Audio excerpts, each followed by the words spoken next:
from the Radio for One studios in Franklin, Michigan. Welcome to the Detroit Cast. Big fan. A show not just free of charge, but free of FCC regulations. Thank you for your support of the Detroit Cast. Oh, there it is. And without further delay, it's showtime. Please welcome the Detroit Cast. Here are your hosts, Mike and Jay.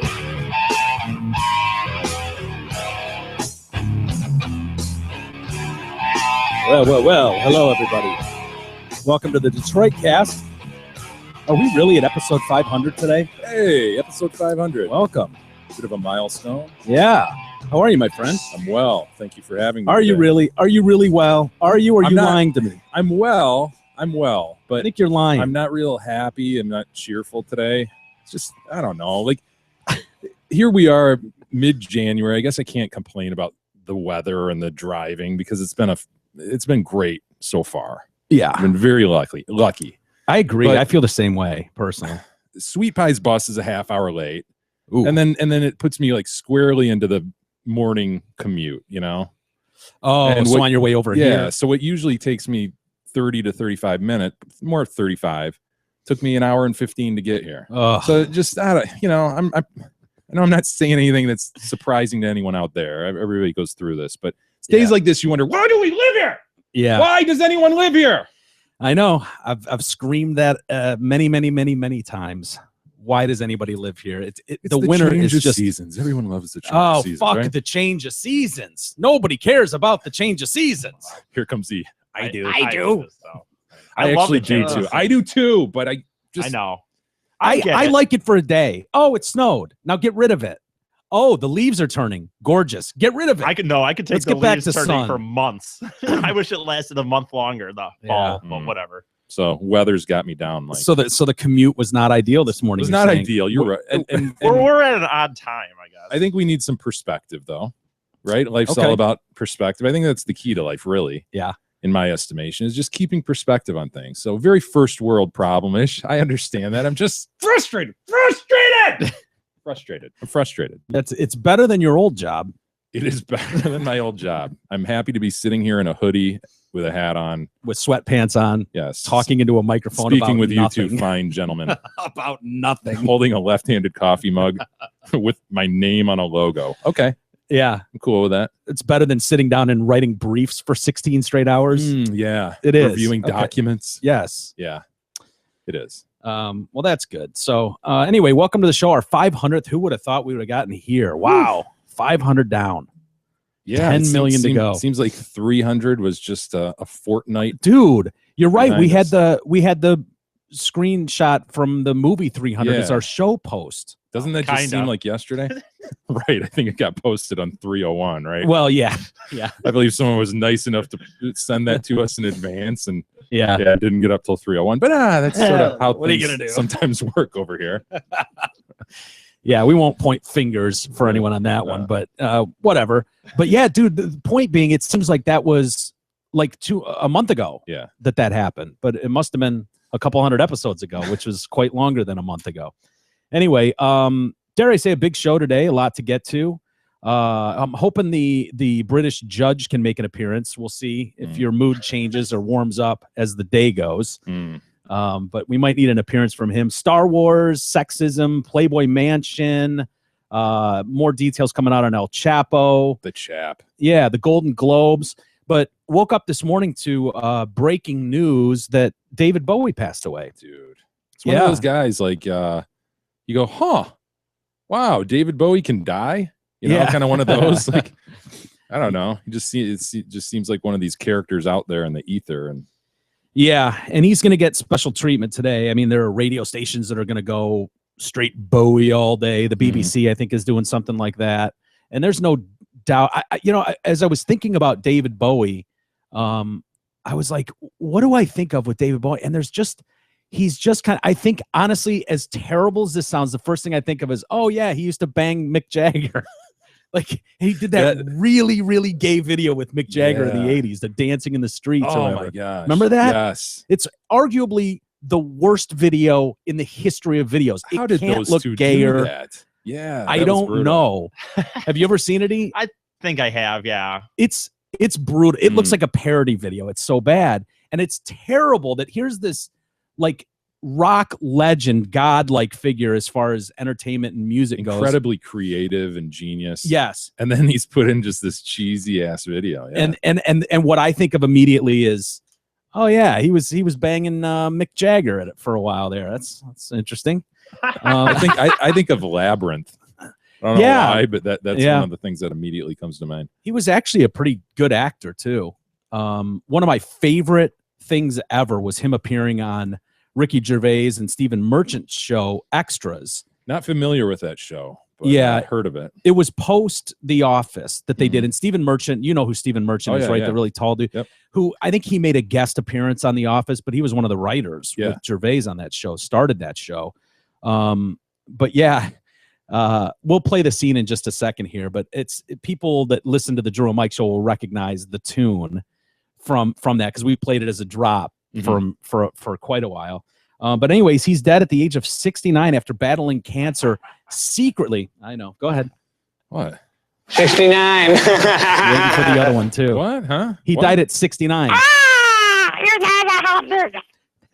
No matter how far I pull that down, no matter how far, it just Grating. right over the top. I want to know how someone like David Bowie, with as big a name as he is, how does he secretly battle anything for 18 months? Yeah, really.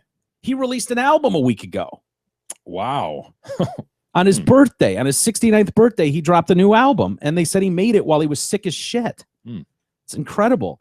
He passed away from illness yesterday, surrounded by family.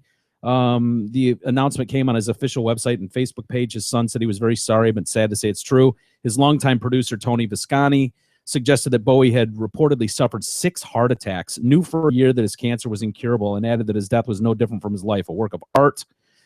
During his illness, which was not made public until after his death yesterday, he continued to record music, and last week a haunting video was released which shows him writhing around on a hospital bed while singing I'm in Heaven. Guess all the signs were there. You know, that dude kind of looked haunting even when he was really healthy. Yeah, Ugh. I would agree with that. Near the end. Not good. His son, Duncan Jones, a.k.a. Zoe Bowie, confirmed the news. We're very sorry to say, sad it's true. I'll be offline for a while. Love to all.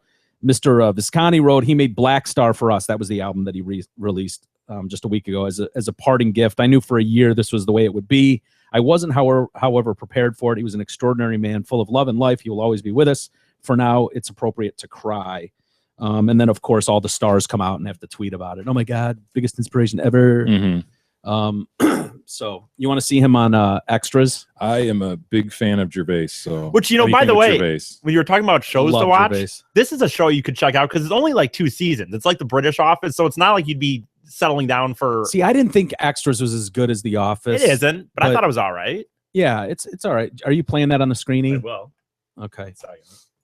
And I can't remember. What I can't remember is if is he playing the David Brent character in Extras here? Dude, you know what? I watched the whole series, but I haven't seen it in a long time. So I would have swore this took place on the British Office. Okay. That's what I thought of when this came about. So I want to say he's playing a David Brent role here. But go ahead. Hey, what are you doing in there? VIP area, isn't it? Well, can we come in because we're getting no action? It's a wasteland. You're on your own, not made of money. It's the same seat. It's actually the same seat for 60 quid. You paid 60 quid to go in here? You should let me negotiate. So shit, mate. And they can still see me. There should be an actual barrier. Let's go and sit next to David Bowie. He's not getting any hassle. I'll go and just sit next to Oh, him. come on. We just got to speak to him. I don't know what you're doing. Excuse me. Excuse me. Mr. Bowie, can I just say that we are both very big fans. I can't hear you, love. Come over here. I'll jump on that window. So they go and interrupt Bowie and his date to sit down with him. Hi. Hi. We were just saying that I'm an entertainer too. Oh yeah. What do you do? I'm in a sitcom. It's called When the Whistle Blows. Have you seen it? I haven't. No. Is it any good? Nice shit. Oh, just riffraff everywhere. Somebody in the background. Not going down too well, huh? It's getting 6 million viewers. I mean, it's not exactly how I meant it to be because the BBC have interfered and sort of chased ratings and made it the lowest common denominator sort of comedy, sort of catchphrases and wigs. And I think I've sold out, to be honest. But yeah, it's difficult, isn't it? When to keep your integrity when you're going for that first. Little fat man who sold his soul. The little fat man who sold his dream. Chubby little loser. Oh, he just turns to his keyboard. Chubby little loser. He's inspired. National joke. No, not chubby little loser. No. Nah. Pathetic little fat man. No one's bloody laughing. The clown that no one laughs at. They all just wish he'd die. He's so depressed at being useless. The fat man takes his own life. No. He's so depressed at being hated. Fatty takes his own life. Fatty. Fatso, I like that. Yeah, let's go with Fatso. Pointless but Fatso loud. takes his own life. He blows his bloated face out. Oh No. my god. He blows his stupid brains out. But the twat I'd probably miss. Yes, Linda, I like that. Yeah, so do I. It's brilliant, Linda. He sold his soul for a shot at fame. Catchphrase and wig and the jokes are lame. He's got no style.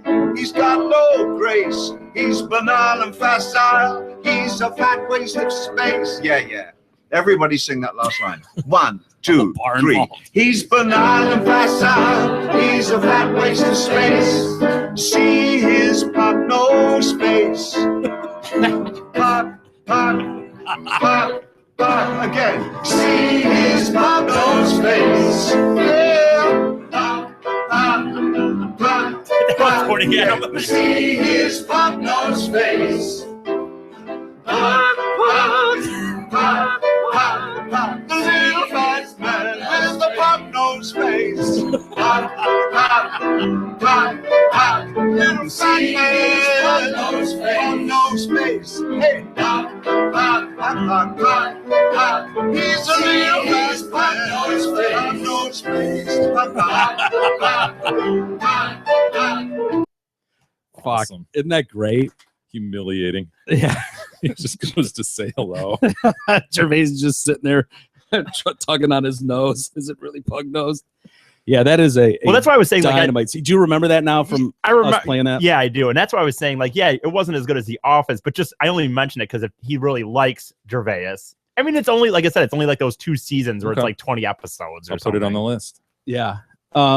That's right. He stars on Some he's an just- extra right. on some dumb show, and he thinks it's going to be some creative, awesome thing, and they end up changing it and turning it into some piece of shit. And so, but I love the way he still considers himself a celebrity. And Oh, I know. He's like, I'm a what do you say? Not an famous. artist. Yeah, well, he's an artist or something. Or yeah. Madonna is apparently devastated by this, Forgot about Madonna. as you would expect. I'm glad we hear her reaction. Yeah, she's devastated. This great artist changed my life. First concert I ever saw in Detroit. Talented, unique, genius, game changer. The man who fell to earth. Your spirit lives on forever. Iggy Pop, blah, blah, blah. Speaking of Ricky Gervais, though. Golden Globes. The Golden Globes last night. Did you see I did not any see of it? any of it. We no. were doing the show when it was going on last night, so He what's this? Maybe the 3rd time Fourth. he's done it? Okay. And Yeah. he's taking heat every time, right? oh yeah. Because he's just Which I love. irreverent to the hilt. You love it, man, because that's what you want to say to these people, right? You're just rich white people. Yeah, it does look more.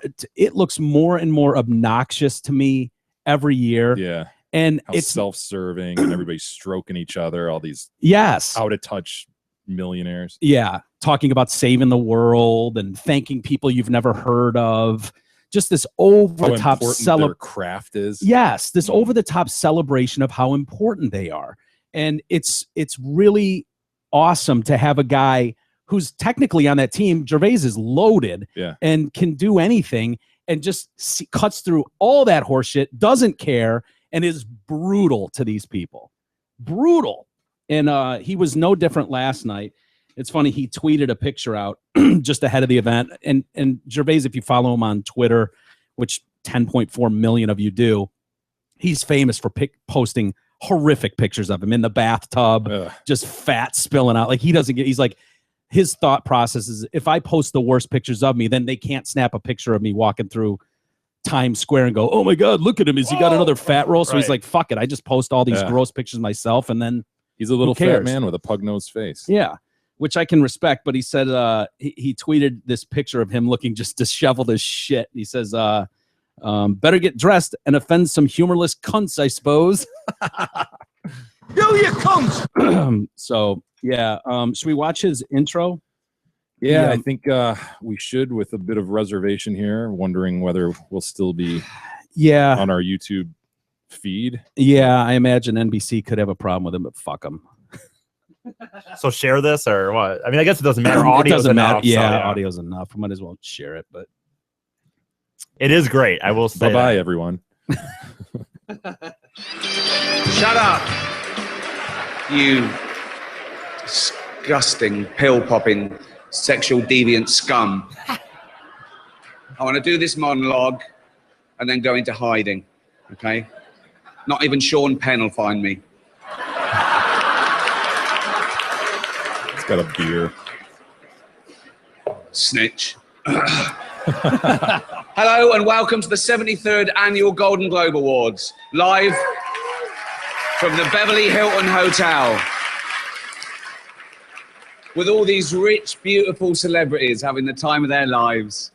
Let's hope no one spoils that. Yeah.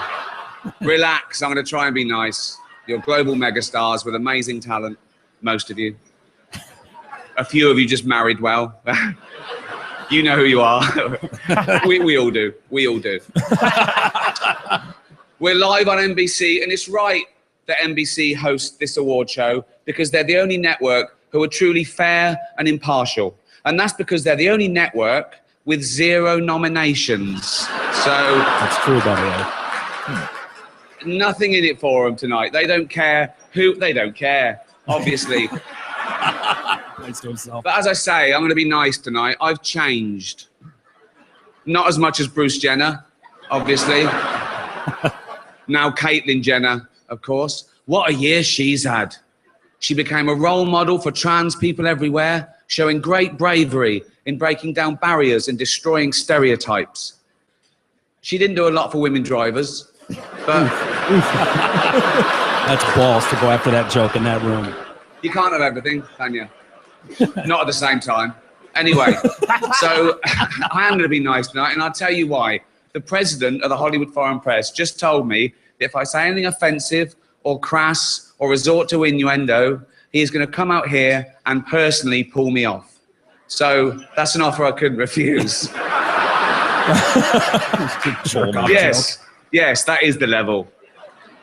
An old man pulling me off. Again, at least Jeffrey Tambor did it in a dress. What a year he's had. Oh, what an actor, what a role. It's every day he has to put on all the women's clothes and the hair and makeup and let people film it. That takes balls. So I don't know how he does it. I really don't. I've seen his balls. They're huge and long. I don't know if he tucks them in the bra or does that thing when you push them out the back and let them hang out like a bulldog. No one knows.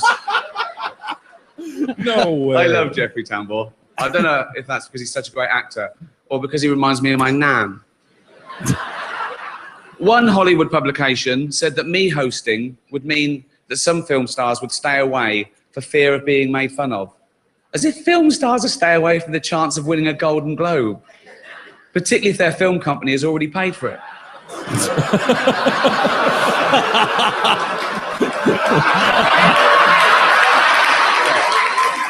Brad Pitt getting younger. I know, dude. I swear to God. So what's happened this last year in this crazy business we called show? The excellent Spotlight has been nominated.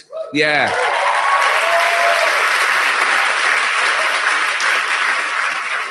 The Catholic Church are furious about the film as it exposes the fact that 5% of all their priests have repeatedly molested children and been allowed to continue to work without punishment. Roman Polanski called it the best date movie ever.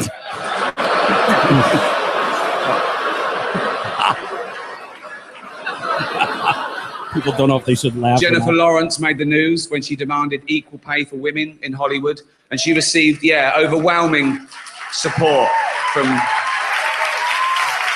people everywhere. There were marches on the street with nurses and factory workers saying, how the hell can a 25-year-old live on 52 million? There were plumbers around the world going, poor girl in town, what's lucky now? So, but joking aside, of course women should be paid the same as men for doing the same job. And I'd like to say now that I'm getting paid exactly the same as Tina and Amy did last year for hosting it. No, I know there was 2 of them, but it's not my fault if they want to share the money, is it? That's their stupid fault. It's funny because it's true. The Hollywood Foreign Press deemed The Martian a comedy and even nominated it. And hence, Matt Damon is here tonight. So that worked a treat, didn't it? I don't know how that was a comedy, by the way. I don't either. It was pretty funny. There were funny moments in it. The Martian was a lot funnier than Pixels. But how long does this go? Then again, so was Schindler's List. About 7 minutes or 5 minutes. Should watch last minute and a half. Jump out of it. It's really good stuff. He goes on to he got into it with or not got into it, but Mel Gibson, right, which he famously went after years ago. That was one of the big ones. Yeah, after the DUI and the anti-Semitic. Exactly. What was that? 2006 or probably something like that. So he brought Mel Gibson out. 2010 is when he was ragging him for drinking. I made a joke about Mel Gibson getting a little drunk and saying a few unsavory things. We've all done it. I wasn't judging him, and now I find myself in the awkward position of having to introduce him again. Listen, I'm sure it's embarrassing for both of us, and I blame NBC for this terrible situation. Embarrassing for the both of us. Mel blames. We know who Mel blames. The Jews. He's going to blame the Jews. Thanks. Listen, I still feel a bit bad for it. Mel's forgotten all about it. Apparently, that's what drinking does. Oof. He concluded, I want to say something nice about Mel before he comes out, so here you go. I'd rather have a drink with him in his hotel room tonight than Bill Cosby. Ooh, nice. Yeah. Nice, Ricky. He also brought out, let's see, Matt Damon. Yeah, the Affleck thing, yeah. Yeah, that's quite a shot. He says, here's Matt Damon. He's the star of the hilarious comedy, The Martian. He's the only person that Ben Affleck hasn't been unfaithful to. Nice. Introducing Jennifer Lawrence and Amy Schumer. Joy and Trainwreck. No, not the name of Charlie Sheen's 2 favorite hookers, the films of our next 2 presenters. Oof. Eva Longoria and America Ferrera. Eva Longoria and America Ferrera aren't just beautiful, talented actresses. They're also 2 people who your future president, Donald Trump, can't wait to deport. I thought it was hilarious. Kevin Hart and Ken Jeong. When Brad and Angelina see these next 2 adorable little presenters, they're going to want to adopt them. Please welcome Kevin Hart and Ken Jeong. Oh, no. He's just consistently ruthless on everybody, right? Yeah. So that's his thing. And which is great. Yeah. And they know that going in. Yeah. Eddie Redmayne. Our next presenter is an actress who is both beautiful and talented. Born in England, she came to America and has taken Hollywood by storm. Please welcome Eddie Redmayne. Sweet. Let's see. He asked what does sugar tits mean to Mel Gibson too. That goes back to that arrest. Sugar tits. Yeah, that's what he called the female officer. Oh, really? I didn't know that. Yeah. He let's see, where was I heard it? Sweet tits, but never sugar tits. Sugar tits, yeah. He that's apparently what he asked the cop. What do you think you're looking at, sugar tits? Saying that to a cop. Yeah. Well, shit face too. Yeah, That audio was, I don't know if you probably didn't. Oh, I thought that was out there back then. I thought I heard that. No, worse than that, when he was married to that chick who was much younger. Oh yeah, where he's like screaming. Oh, what was that, a phone call or something? She recorded all their phone calls, and he was just that was weird, man. You could tell he was a man being taken for all that he'd worked on, and I mean, not to defend Mel Gibson, but that is some disturbing audio to hear. Hey, spend the season at Twin Peaks, football's largest luxury suite. You'll find the best kitchen in sports. It's making everything from scratch and a beer selection ranging from local crafts to their famous 29-degree drafts. Throw in HD action in every direction. Twin Peaks is pigskin paradise. Moreover, ring in the new year with a new home. If you've decided to buy and or sell a home this year, call Krista Jelski of Remax Suburban. She will guide you through the entire process from beginning to end.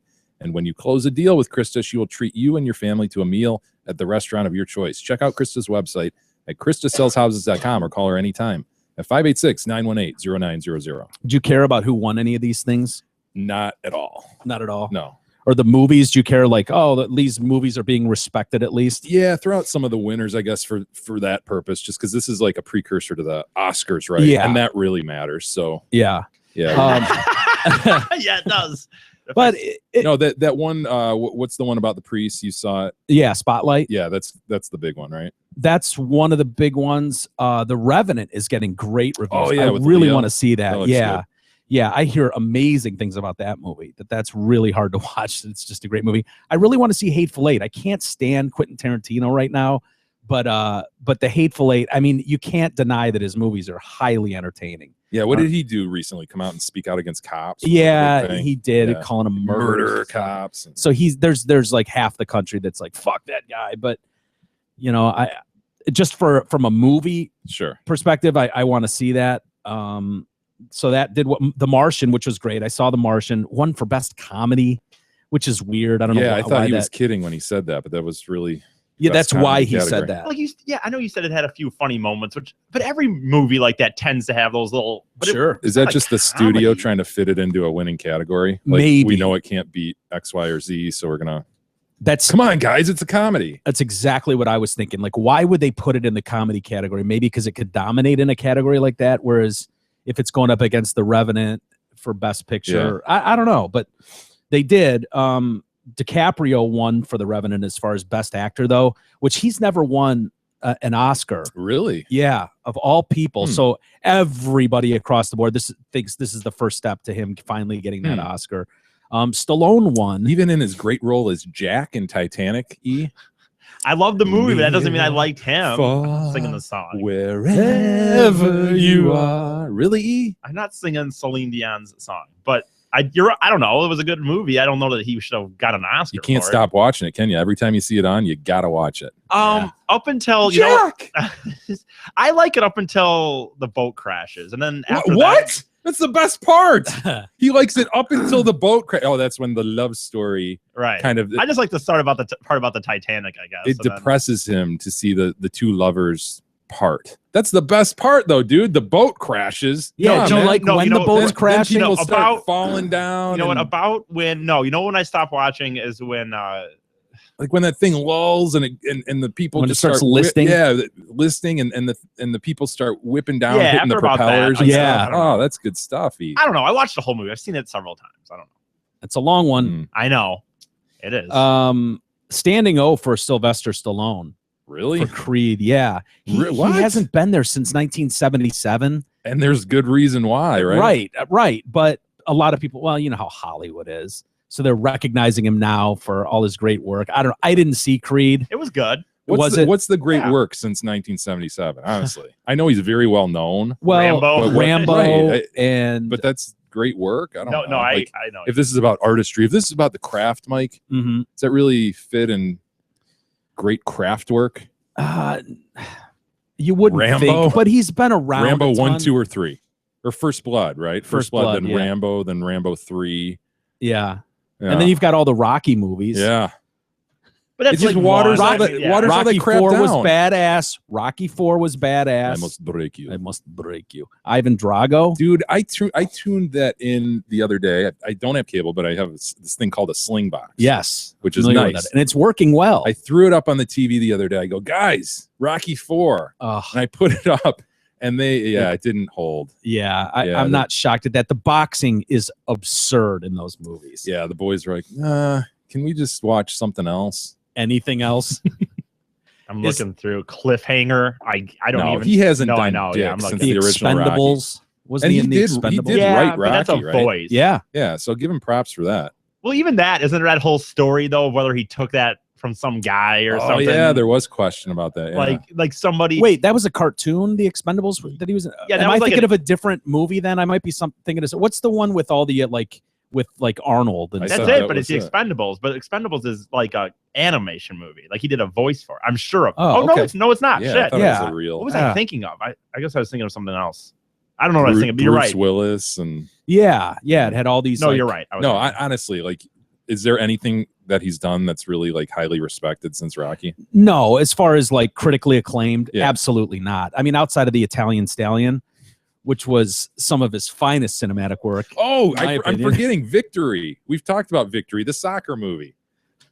Yeah, There you starring go. Pele. So that's where he got his That's standing it, O. man. Yeah. They were breaking out of the Yeah, they're breaking out of that Nazi stadium. Germany or something. You look at that. It's Victory. Yeah, that's his last critically acclaimed role. No, That he movie hasn't looked done horrible. Goalkeeper. Hatch. And Pele was like, Hatch, you've got to go back out. God, that's crazy because I'm a big fan of Rocky and I liked the new one. But you're right when you look Is at it him. just a I never- reboot of the old ones? Is it the You same know what- storyline you know what as Rock- the old ones? you That's know- my fear. You know what Creed Like is like? Star Wars. Creed is like watching Rocky 1 again.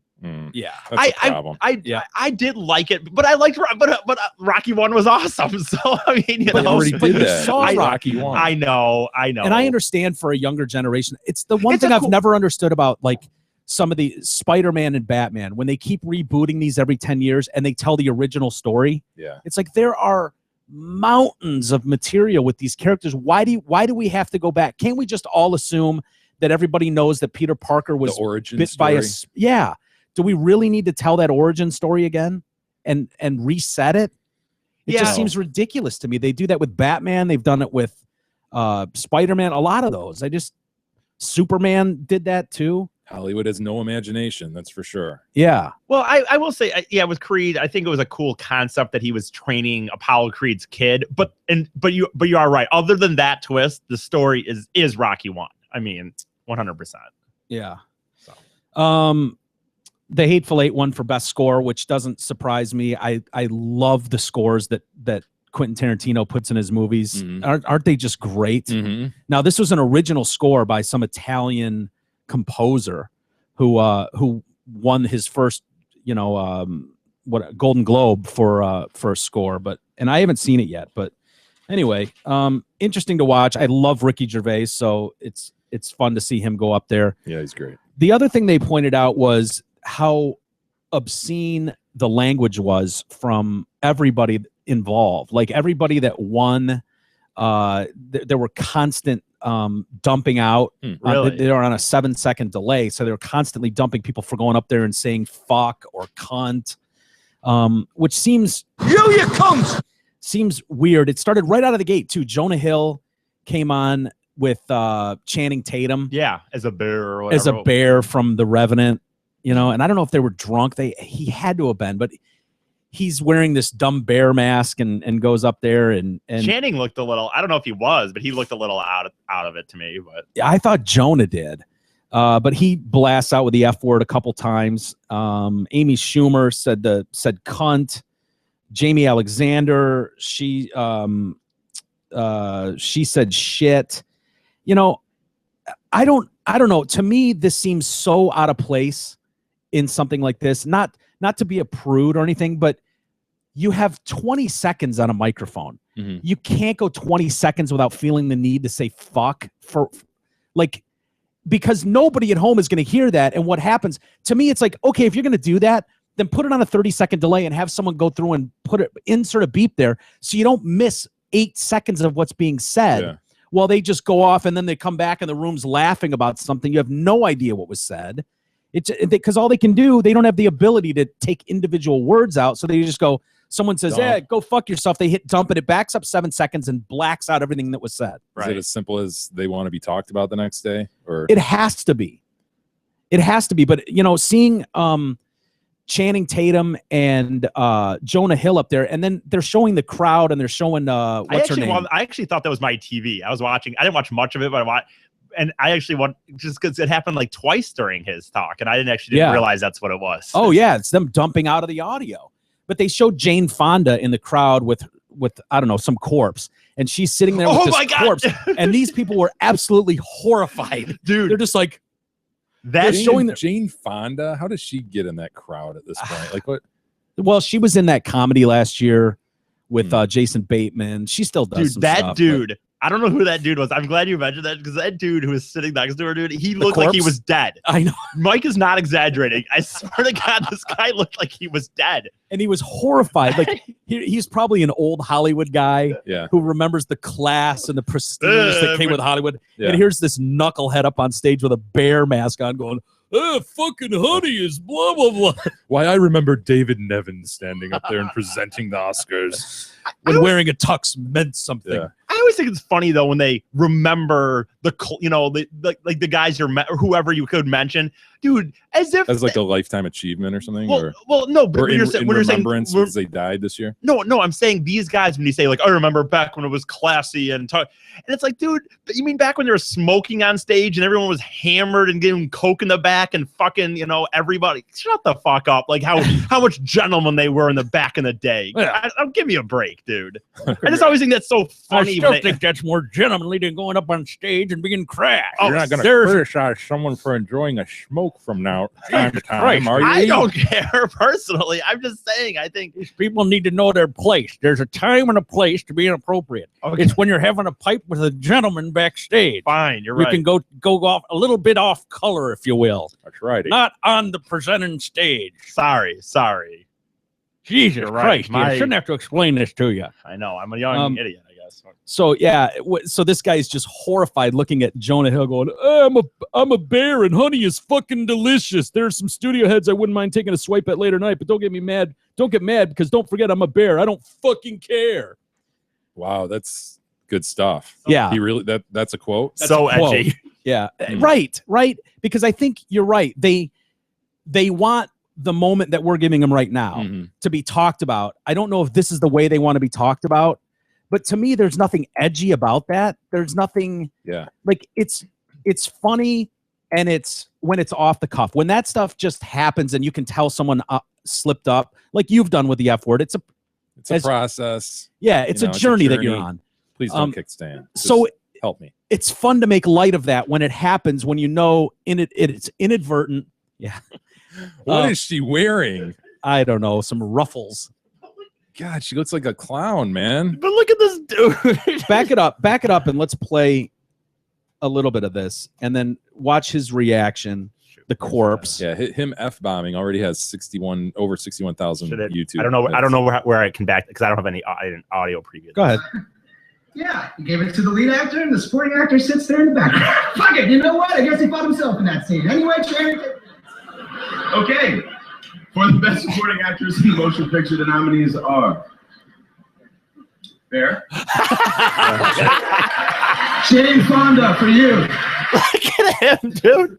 Back it up. Let's hear more of him. Okay. Because I didn't realize this was unbleeped. No, honey's I just didn't either. fucking delicious, and I want to make everyone aware of that. And, Jeez.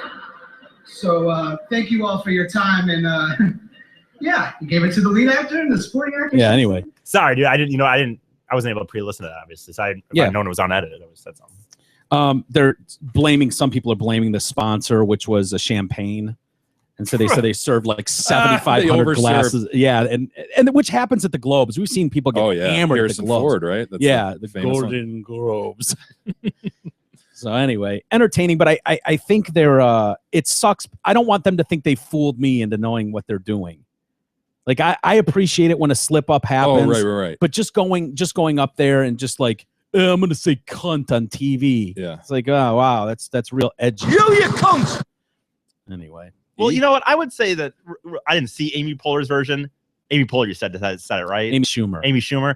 I didn't see hers, and so I don't know if it was off the cuff, but I would give her more leeway than I would give Jonah Hill. I think Jonah Hill 100% is like has that mindset of that, Yeah. You know what I'm saying? But I didn't see it, so maybe they were both stupid. He's picking and choosing who to offend too. Remember, he got caught on camera a couple years ago saying faggot, yeah. And he can never. That's never appropriate to ever say Ever. in any context. Yeah. No matter what. So. But they're willing to overlook that when it's a movie role, which I would argue is even worse because in a movie role, if it's something off the cuff that some camera guy picks up on the streets, whatever, who's going to see that? 30 people, 1 million people. It's for the art. But but when you're talking about doing it in a movie, you're advancing that stereotype right along with it, and millions of people will see it in your dumb movie.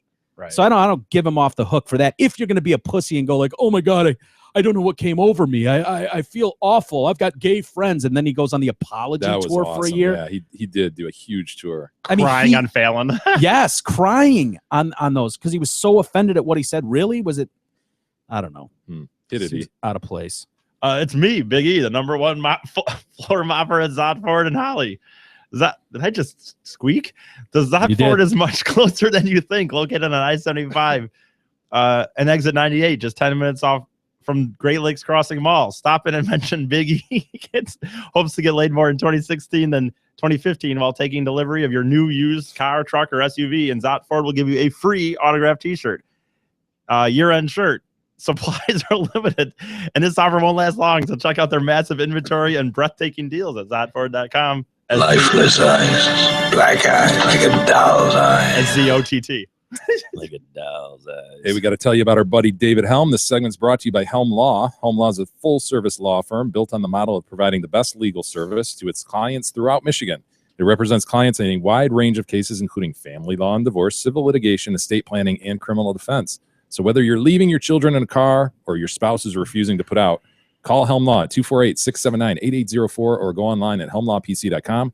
They offer free consultations. And if you tell them you support the Detroit Cast, Dave will give you 15% off. Did you hear about this attack in Brooklyn with these animals? Oh, yeah. That's the first word that came to my mind. Yeah. Savages, animals. Yeah. Animals. It's animalistic behavior. When you see a monkey just run up to another monkey and just rape it. Yeah. Or a pack of wolves surround something and just take it down. Yeah. Yeah.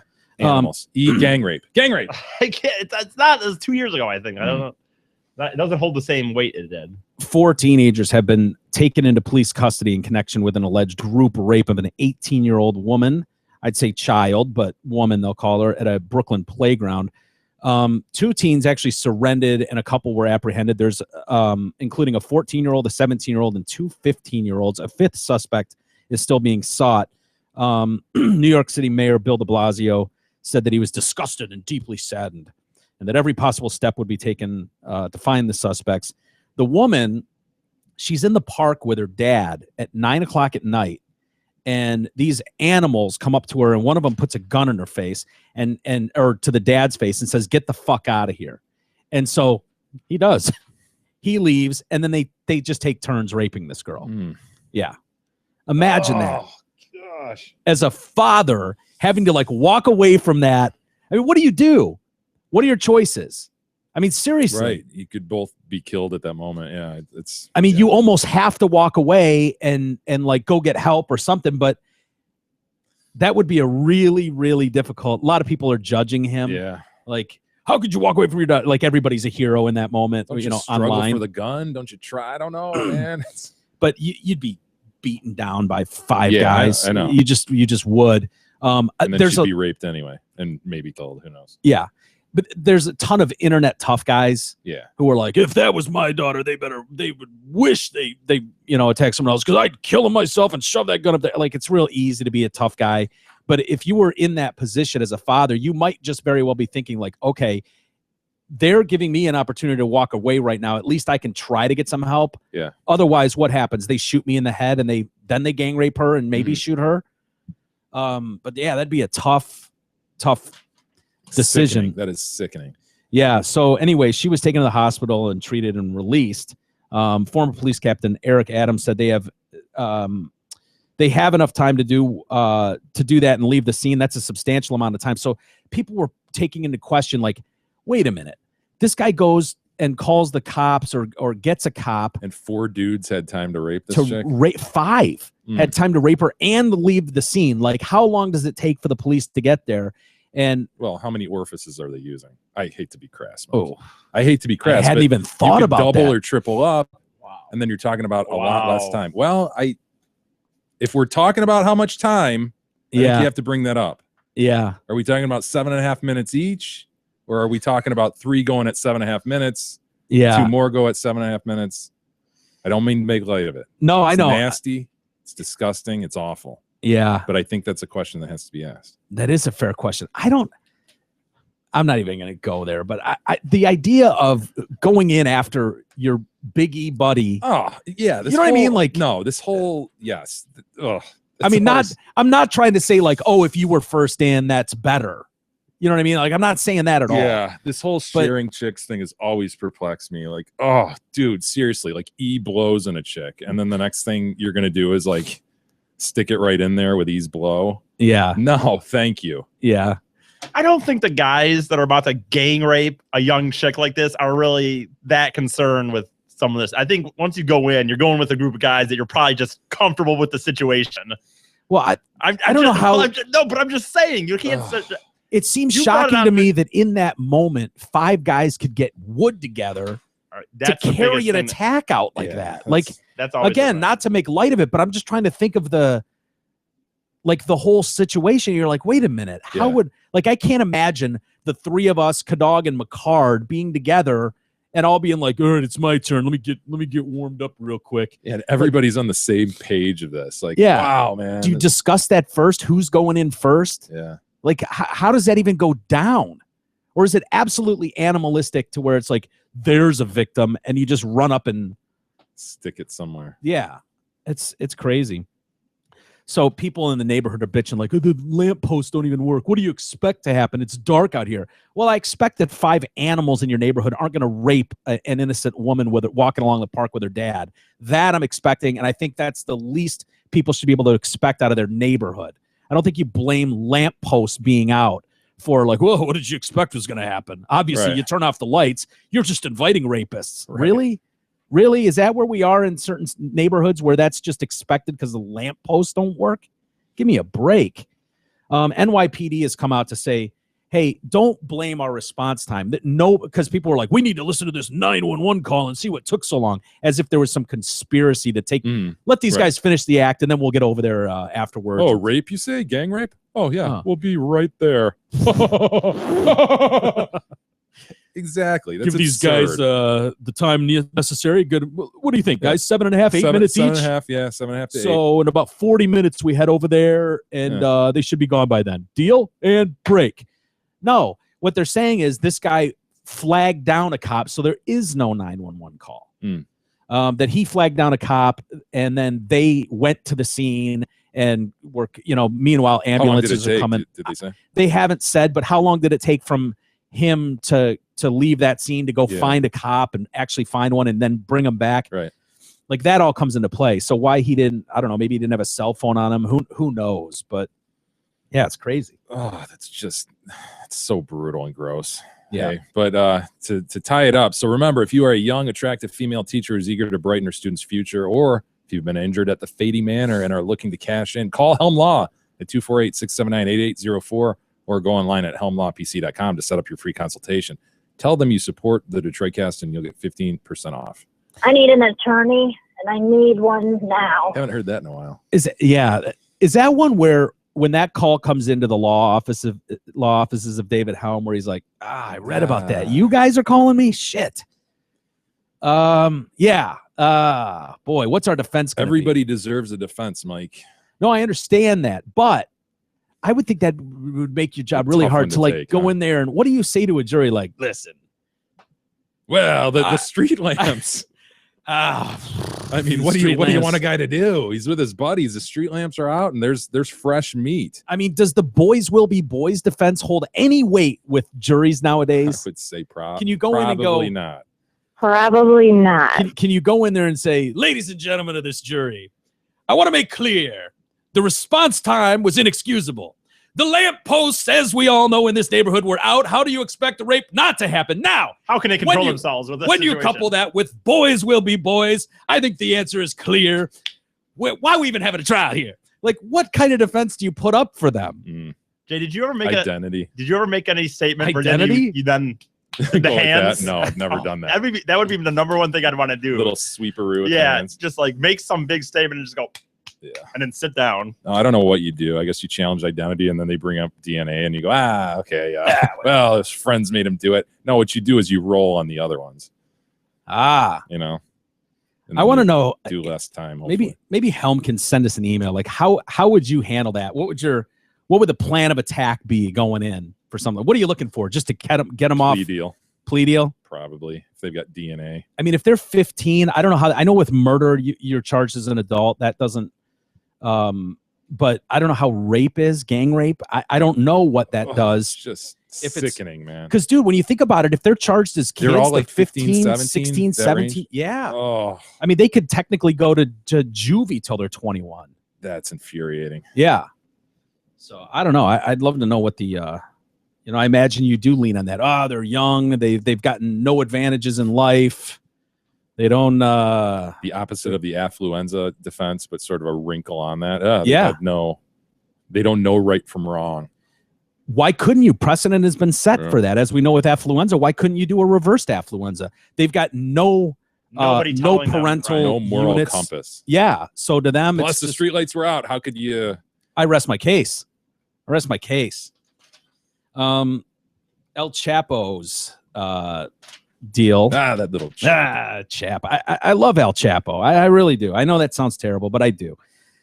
Social media accounts linked to his kids have been ablaze of late. I think these are really him. They're not verified accounts, which gives you the blue little check mark if you're wondering if this is the real guy. But most media I've never outlets, noticed that. yeah, if it's you'll see with celebrities, because a lot of people will do fake celebrity accounts, and so Yeah. this is a way to verify that it's actually the person you're talking to. And it's not easy to get a verified account, from what I understand.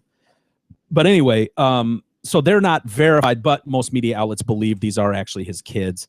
Alfredo Guzman and Ivan Guzman, they posted what some are deeming threatening messages. The messages, which are reported as authentic, were first shared after their father was recaptured in response to a tweet announcement from Mexico's president, who said, "Mission accomplished." We have him. I would like to inform Mexicans that Joaquin Guzman has been detained. Ivan sent the first tweet in reaction to the announcement. Translated to English, he wrote, "Fuck your mother." Seems like an interesting. Is something lost in translation? Was he calling him a motherfucker? Because "fuck your mother" seems like a weird first tweet to send out. It's not totally off base. I mean, it's not beyond the pale. not to me. It seems. It you seems. know Ivan. You know Ivan. I know. And Ivan is someone who likes to post pictures of him with a tiger and lion and collect like 20 keys of all his luxury Ferraris and Lamborghinis and Bentleys, and like put all the key fobs together and take a picture of that and post it on social media. Like, look at all the cars I have. Amigos. So that's the kind of dude we're dealing with. But it seems like in response to mission accomplished, we've captured this dude. I don't know that "F your mother" is not. Fuck your mother seems like for that. It seems like a playground insult, though. I don't know. I don't know. Fuck your dude. mother? Really? I don't know. It just seemed like I expected more from Ivan. He has limited characters. He's on Twitter. He's got more than 15, 16 there. I mean, it's agree. just He could have said more, but moments later, another message was posted. maybe he had a lot of hashtags in there. Hashtag on the run. Hashtag El Chapo. Hashtag little chap. Yeah. Love that little chap. Son of a bitch. Hashtag dad. Hashtag world's greatest dad. Maybe. I guess that could be the case. Hashtag Penn, we're coming to get you. Oh, Penn. I'd be worried. Honest to God, we joked about it last night. I would be worried about if I was Sean Penn. Moments later, he tweeted, "You don't know what you've done or the mess you've got yourself into." Now that's a good tweet from Ivan. If I was handling his social media, I would tell him to go that route instead of "fuck your mother." Just seems like, again, playground insults. You would say that to someone they don't have a good comeback. You go, "Oh, fuck your mother." Like you don't really have something to say, but I get it. It's more than name calling. You expected more than name calling out of Ivan, and the second tweet I think did that. It gave a little bit more substance. Yeah, you don't know what you've done or or the mess you got yourself into. I personally, I respect that more. The Twitter account then retweeted a message from July of 2015, which came right after his father's prison escape. And so he retweeted, "Everything that happens once may not happen anymore, but everything that happens twice, it will happen certainly a third." Ooh, kind of cryptic, saying we've broken him out twice. Deep. Third is coming. I like that. I like where he's going with that. Alfredo Guzman shortly thereafter tweeted, "I can be a saint if you're dealing fairly with me, but otherwise I'm poison, and the government will soon know about the Guzmans." Like that. I think the government knows Yeah, I was gonna about the say, I think they're Guzmans. familiar. Well familiar. But veiled threats, talking shit, getting above it. Again, I like the structure of that tweet. Getting out in front of the issue, yeah. Yeah. Another tweet suggests that while El Chapo is behind bars, Ivan Ivan Guzman will be in charge of the smuggling business. As my dad says, if I'm not around, Ivan Guzman will be there to be respected. So as long as there's life, there's hope, dudes.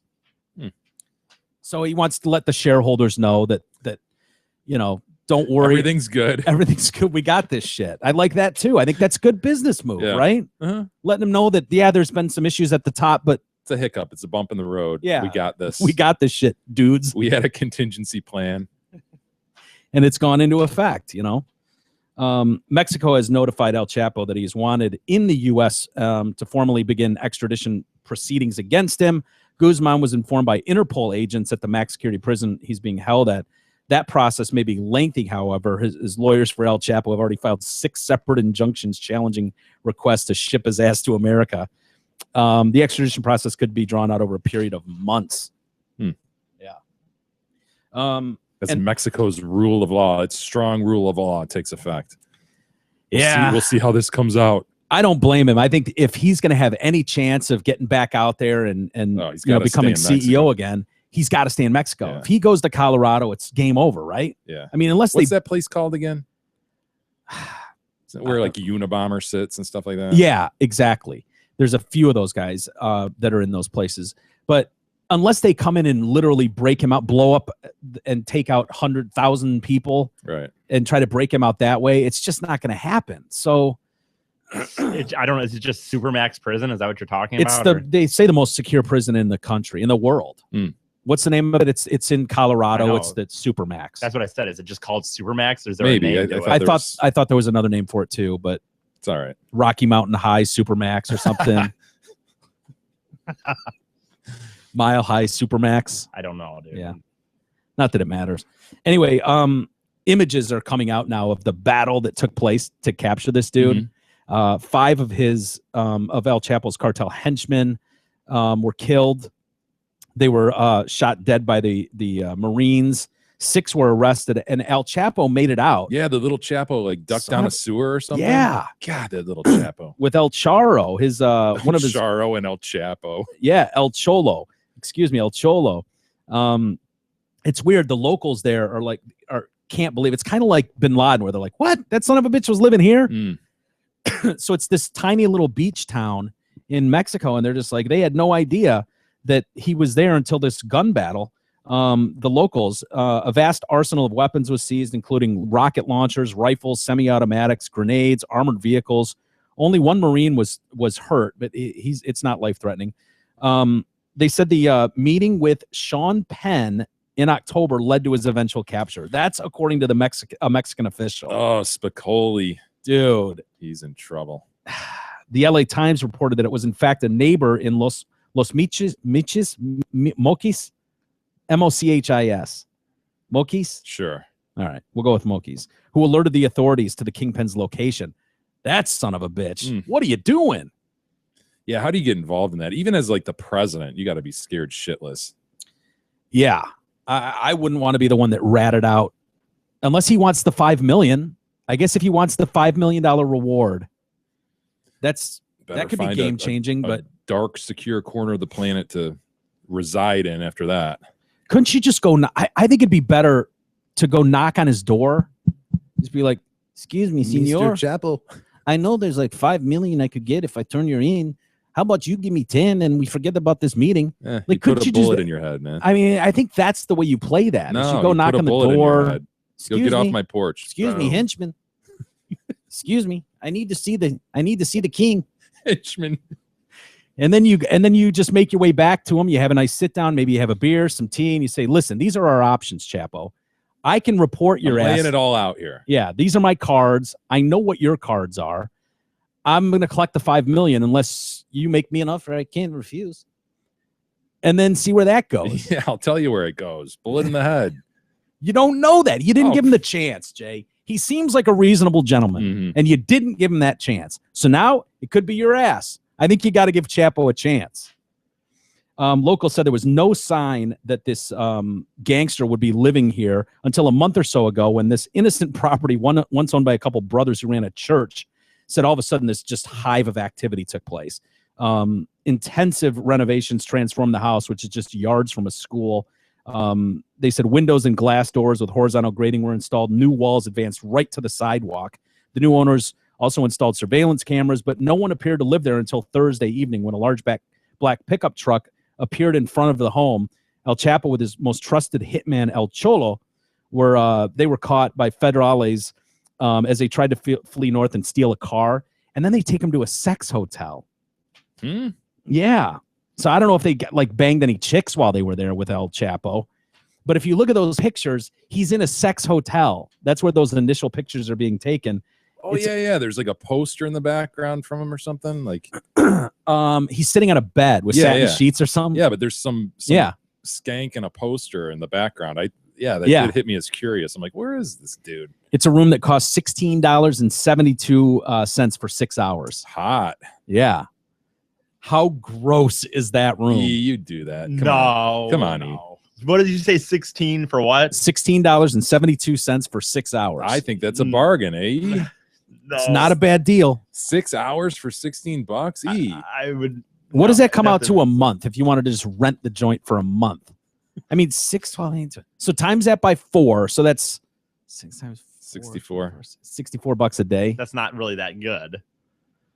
Yeah, but you get the whole sex hotel to yourself all the time. Anyway, probably has a vibrating bed. He was detained on a satin bed sheet with sex toys and lubricants beside the table next to him.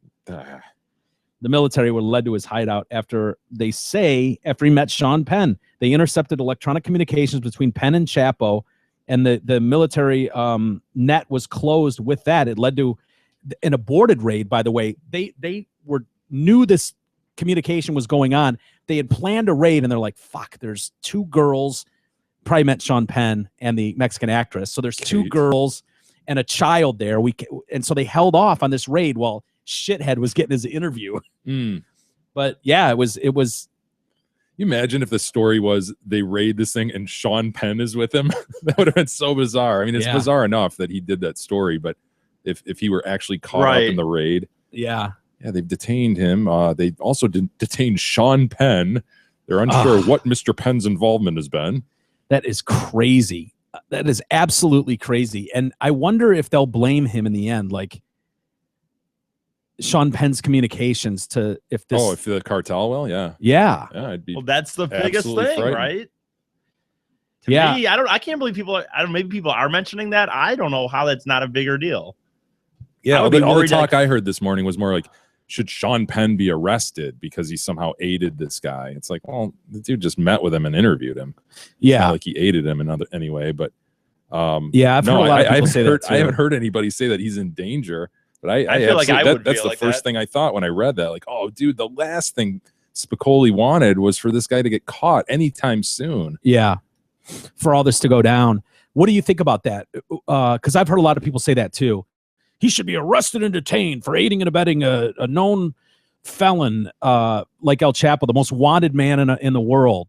Yeah. Well, what about those guys who have interviewed like Bin Laden? Yeah. There are journalistic privileges that kick in, so I don't think they have any case to go against. Unless he helped him further hide some way or something, which is different than just masking how you're communicating with him to hook up with him. Which is comical to think that Sean Penn, like El Chapo, would need Sean Penn's help in keeping hidden. That is hilarious. Yeah.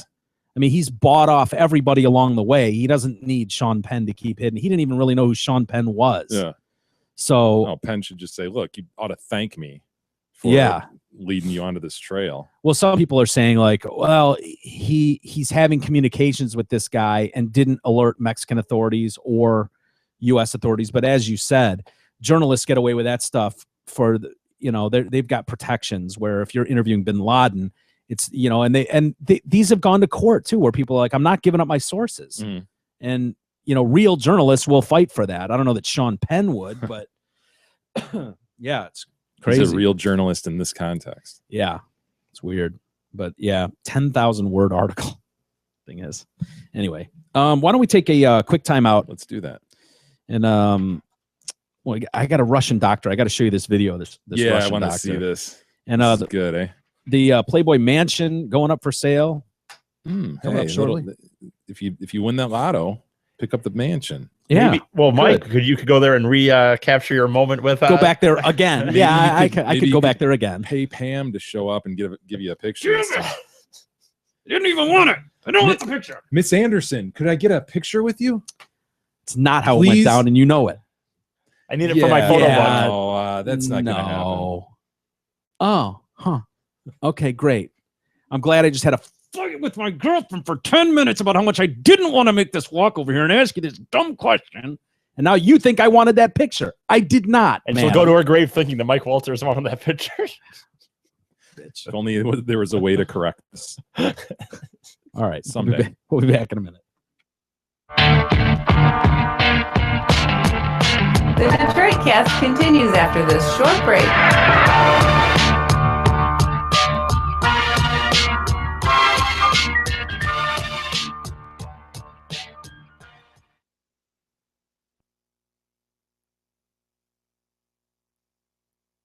One of the football gods. Hey, it's me, one of the football gods.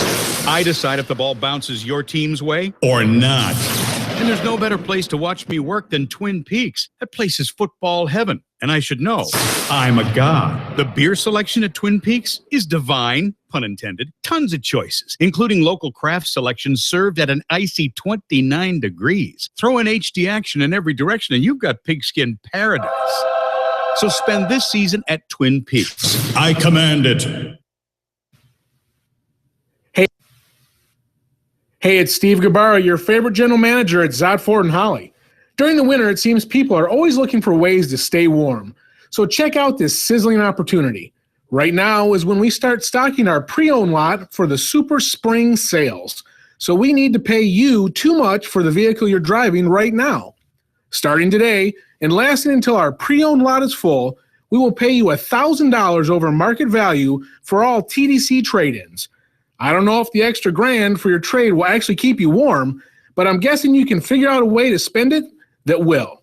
Hurry down to I-75 and exit 98 to get your extra G'zer for your trade-in, or peep our fascinating deals and massive inventory at ZottFord.com.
Detroitcast continues now, bitches. Here's Mike and Jay.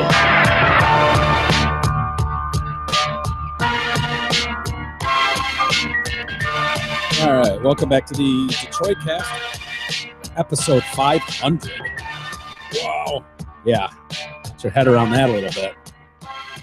Did you see the Playboy Mansion is going up for sale? Did, man. Lots of changes at Playboy, huh? Yeah. No more nudes. Yeah. Sounds like Hughes just kind of stepping aside and maybe finishing things up a little bit. Which he should. I mean, he's 89. What are you doing? Yeah. The Playboy Mansion, they're saying, according to TMZ. Little delay. I threw you on that one, You didn't I? did. Is for sale. The 6-acre Holmby Hills estate built in 1927 will be listed sometime within the next month. Playboy Enterprises is looking to get somewhere north of $200 million. Whoa. Yeah, that won't happen. Don't I remember you saying it's pretty kind of, it's not upgraded. The phone systems are just a joke. It's just kind of like really like early 80s looking. 70s, 80s. Okay. Yeah, it's dated for sure. Real estate sources claim that the owners are dreaming when it comes to that price. They say the reality is the house is a teardown and the real value is the acreage, and that a comparable lot sold recently in the area for $60 million. Could you tear down the Playboy Mansion? Yeah, I suppose you could. I guess there's like animal piss everywhere. Oh, and, yeah. you know, he's got a zoo there. Yeah. The mansion could go anywhere between, they say because of its history, that could jack the price up. People say, oh, I own the Playboy Mansion. Anywhere between 80 and 90 million. There are several strings attached, however. Whoever buys it will be required to give Hugh Hefner a life estate, meaning he can continue to live in the mansion until he dies. This dude sauntering around in a satin robe. Yeah. Well, good morning. Good morning. How weird would that be? Mike, good morning to you. God damn it. Wow. Walking around just popping Viagra and bringing nasty chicks A into his purple realm. robe and slippers. As for the other string, buyers can tour the property, but one area is off limits, and that's Hef's bedroom, they say. What is this? Yeah. Well, you can't live in there anyways. This is where I live. He'd be walking around with his pipe and his robe all day long. Notion that you've got this dude living in that. No. I just paid $200 million. You want for this? You're going to live in your bedroom upstairs? No, old man, get out. Yeah. I don't know that it's a teardown. As you know, I've been there. Well, we discussed that. Not many times. Embarrassment but there. You want to see some pictures? Some images? Yeah. And these are actual, I'm holding in my hand pictures. These are not Yeah. digital. Yeah. Oh, yeah, there's the Playboy pinball machine. Yeah, that's famously in the game room, right? Mhm, What are exactly. you just? Oh, you're Uncle Sam. I'm Very Uncle good. Sam. Absolutely. It's a good. Oh, and there you are with Alan Thicke, Yes. One Mr. Alan Thicke, who was dressed as a race car driver. the lyricist of such great songs as "Different Strokes." Yep. The Facts of Life, I believe he did as well. He's also the proud father on Growing Pains. Well, Jay. and he's the father of what's his name, right? Guy who just got in trouble for pirating music. Yeah, Robin Thicke. Yeah, Is there it you are Robin? in the famous grotto, Mike. That's the grotto. That's the one you'll see in all the images. I'm worried that you might misstep there and end up quite soaked. Quite soaked. Yes, I would. There were chicks hanging out in there. Look, you're wearing a fanny pack. I know. You're wearing a fanny pack, Mike. There's no pockets. I had to. He's wearing a fanny pack. Oh my gosh, this is indicting. I think I bought it that day for Oh, that there's trip your because naked girl. Yeah. Very good. Let me see the rest of it. Your naked girlfriend right there. Yeah. Is that all is she painted gold, like Goldfinger? she's one of the Goldfinger Gotcha. girls. That's Amy. And that picture was taken, if you remember the Fanny story. pack. Hold on, we can't move off the fanny pack. He's was- wearing a fanny pack. I mean, what are you going to do? I got no pockets. My girlfriend what at the time didn't have a purse on her. She had She's no nude. clothes on. So any ID that I had or a camera. Socket, man. I don't know. Oh yeah, you had to have the camera to get that picture of Pam Anderson. That Shut didn't up. happen. Dude. I didn't want the picture. A This one fanny girl's- pack? Mike. This one chick is yawning, it looks like in this image.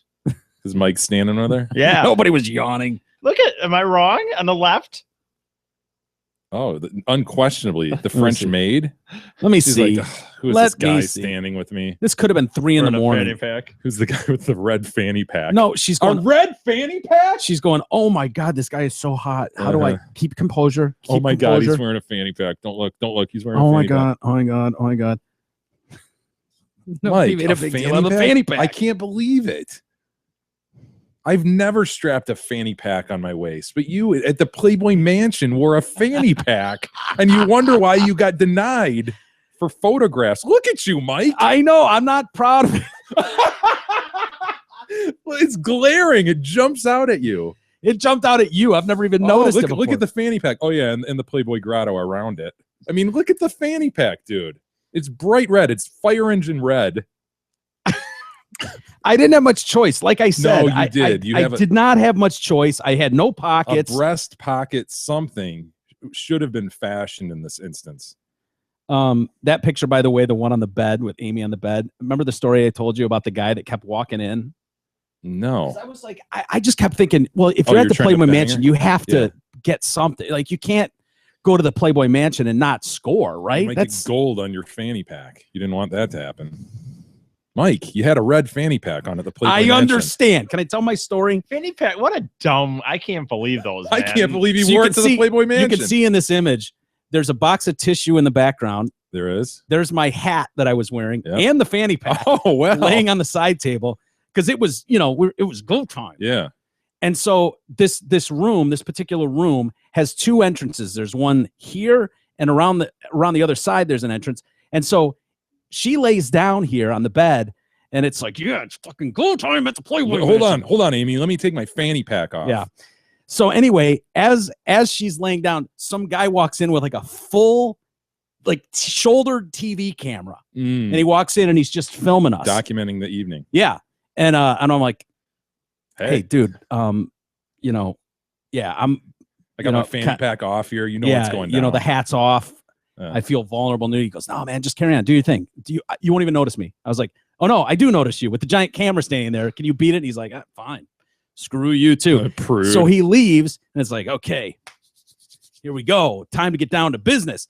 And the son of a bitch comes back through the other door. He's just ignore me. You'll never know I'm here. Nice. And he's still filming. I'm like, dude, get the fuck out of here. I'm not gonna go on camera with you sauntering around the room, you ass. Beat it. Got Uncle Sam banging the Goldfinger girl. So I didn't trust anybody. So then I had to go into the bathroom that what's his name shot heroin in and was shooting blood all over the room. I can't remember Dave Navarro or one of them. I snuck into that bathroom for some private time. But anyway. Why was the fanny pack ever a necessary? Like, you had pockets. I don't get why it was ever a thing that someone would need. Well, back then everything was bigger. If you wanted a camera with you, it was huge. Yeah, I guess you're right. You're right. I'm not justifying my use of it. No, you are, but you are. He's asking about the history of the fanny pack and why it would be necessary. Right. I think when you were out and about in a tourist location back in the day, there was sort of a need. It was definitely a touristy thing. I think it started. Right. The dad at Disney World with his big camera in there, and that's a good point. I mean, this is my camera now, so. Yeah, that has everything. That's got ID almost, and right, and you can have credit cards on there. Right, you're right. That's a good point. So it was just a different world, but I forgot about cameras are what I kind of made. I think I'm glad we looked at those pictures. Yeah, I'm glad we saw that. I'm gonna scour our old pictures and find anything incriminating You'll never you. find a fanny pack. Mullets I'll find, but sure, I'm proud of that. That's fine. Well, I'm proud of the fanny pack. Then it was the time. It was a different day. Different time. There's nothing wrong with that. Anyway, I got to show you this video of this Russian doctor. Oh shit! Okay. I had this yesterday, but I didn't look. As you're getting that ready, your crock pot up there, made me harken back to something that happened to mine. Like I think you were inspired to get the crock pot through our use of the crock pot. Yes. Is that accurate? That is accurate. You mentioned it to Beth, and she went ahead and bought it for you for Christmas. It looks unused. I don't know. Is that a stretch or? Probably taking yet to be used. Taking my time with it. Yeah, just trying to get a fuller understanding of how it operates. Will be used, but it's still in the same place it was 2 weeks ago, sort of thing. But right, we're moving on that. You going somewhere with this? I mean, is there a point to this diversion here? So we use our crock pot all the time, and I think we had like pulled pork or something like a week ago. Yeah, and so it was my time to clean out just all the excess fat and grease and crap that was sitting in there, because you just throw like a bunch of sauces and crap and it just stews in this thing, right? Yeah, and you end up with like 2.5 inches of just nastiness. I didn't get around to it and had other things going on, so I just threw it in the garage, like kind of by these steps that go out of our laundry room into the garage. I'm like, I'll get to it later. Dude, I come in the garage yesterday and the dang neighbor dog that I hate that wakes me up all the time, just sitting there, just lapping this stuff up. Oh no! In your garage? In my garage, just eating the fat and That's what they nastiness do. out of my crock pot. and my first instinct was, get out of here, you son of a! And then I'm like, oh wait, Oh, no. no, come back. Yeah. So I put it outside for her. Yeah, let her go Yeah. to town on it. Why not? Gross, dude. It's so is that thing just gonna crap all over their living room with that? Or I mean, how's that gonna go, man? Because we're It's talking possible. like 2.5 inches. I don't know Did how she many clean ounces. it? Did she lick it clean? No, not totally. Leave it 'Cause out there. She will. Okay. Yeah, let her finish that. That's a nice snack. That it'll run right through her, right? Dude, that's the best thing about having a dog around. Anything you drop on the floor, it's like, hey. Yeah. Like I find myself doing that. If I drop something on the floor now, it's like, oh shit, Izzy's not here. Yeah.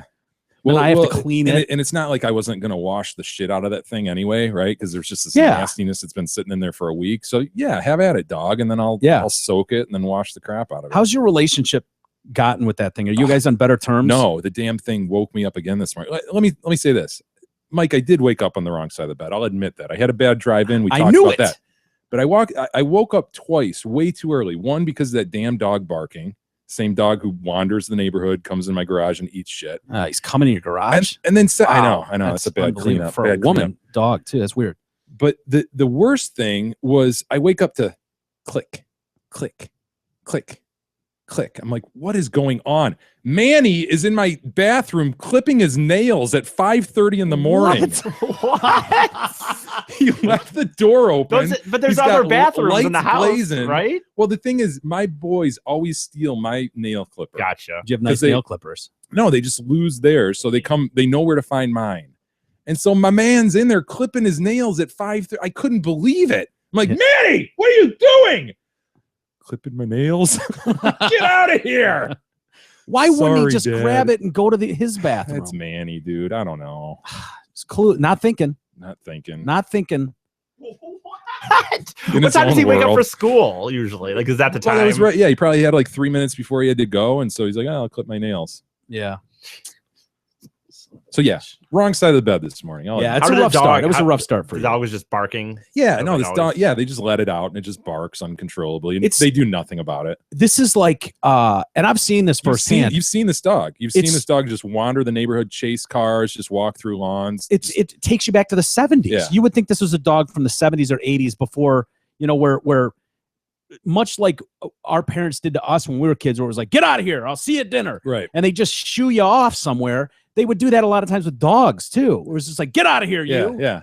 It'll wander home at some point. We'll feed it again. Yeah. Yeah, no, they have no clue. Like it doesn't even strike them as odd that It their dog doesn't- would be in my garage or in my backyard shitting or whatever. It's just Yeah. we all get to enjoy this dog. Sucks, man. Yeah, it is really awkward to see. It seems really out of place for that neighborhood too.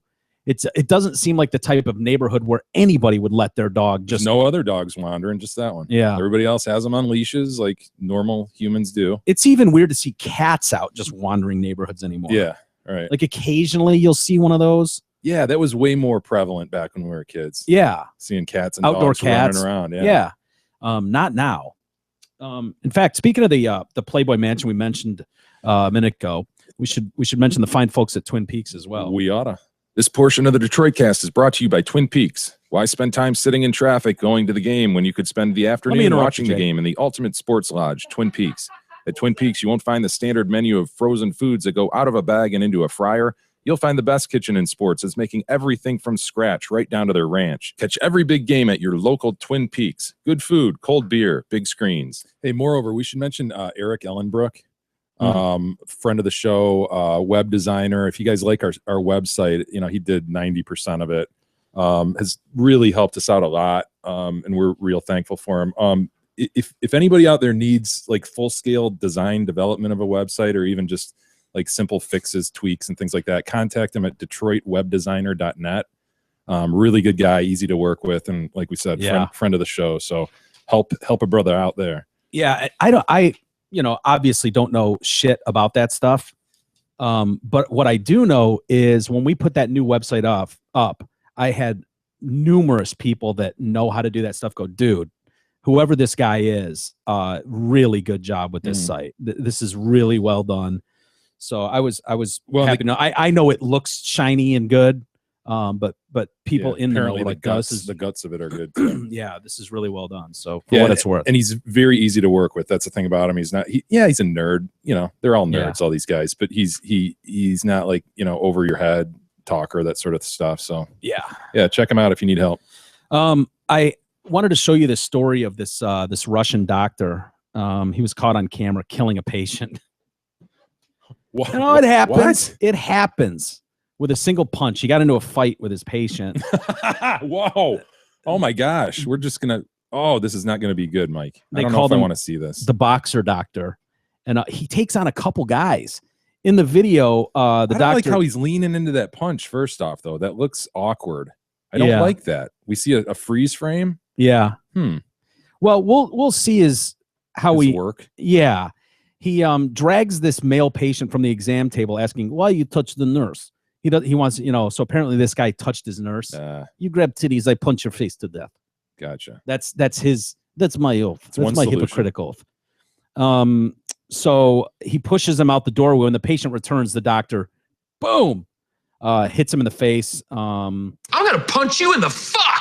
I'm gonna make you my bitch's bitch. You're gonna be my grand bitch. It was weird to hear that, in a Russian accent, Yeah. him say that, Oh, It's incredible. And who punches someone in the fuck? That just, I don't know. It's weird, but he hit him in the face after he kicked the nurse during procedure. What was I to do? So I punched his face to death. Russian media named him as Ilya Zelendinov, a surgeon. He's a surgeon at this hospital. The patient is a 56-year-old guy. The doctor was suspected of causing death through negligence, which he could serve up to 2 years in jail for. He has been fired from his job, but remains free after signing a declaration that he will not travel during the investigation. It's a relatively minor charge, reflects the fact that there is no grounds to say that the doctor wanted to murder the patient. So if victim had stayed on his feet or hit his head on less hard surface, consequences would not have been so critical. How's that for a spin? That's Yeah. awesome. Had he not been such pussy and fallen and landed on soft couch, maybe he'd still be alive. such a total pussy. It's stunning. I think you have to take your victim as you find them, right? I mean, it's Well, not in Russia. apparently not. Sorry, he touched nurse. I punched face to death. That's how it worked here. If maybe he wasn't such man pussy and he fall on soft surface, he'd still be here. Let's see it, man. All right, you want to see it? Some viewers might find this upsetting. I will. I don't like seeing stuff like this. Here he comes. He walks in. Well, you get up. Get up here, you. Pushes him.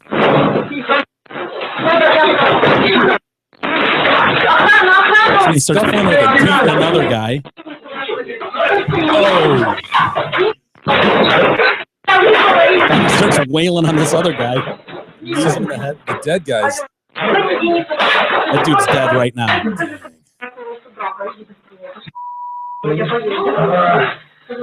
Nurse in the Pink's kind of hot. Yeah, she is. She's kind of cute, right? They all are. Yeah. Look at the nurse. She's like, okay, time to exit stage left.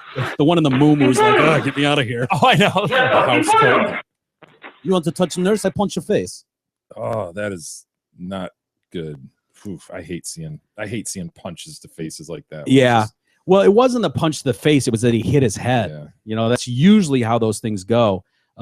They say that Russian medics have long operated in a culture of secrecy, one of these areas, with patients having little recourse to compensation for medical errors. Last year, 2 Russians resorted to taking guns to hospitals and shooting dead doctors who, for perceived mistakes in their treatment, both killed themselves at the scene afterwards. Yeah.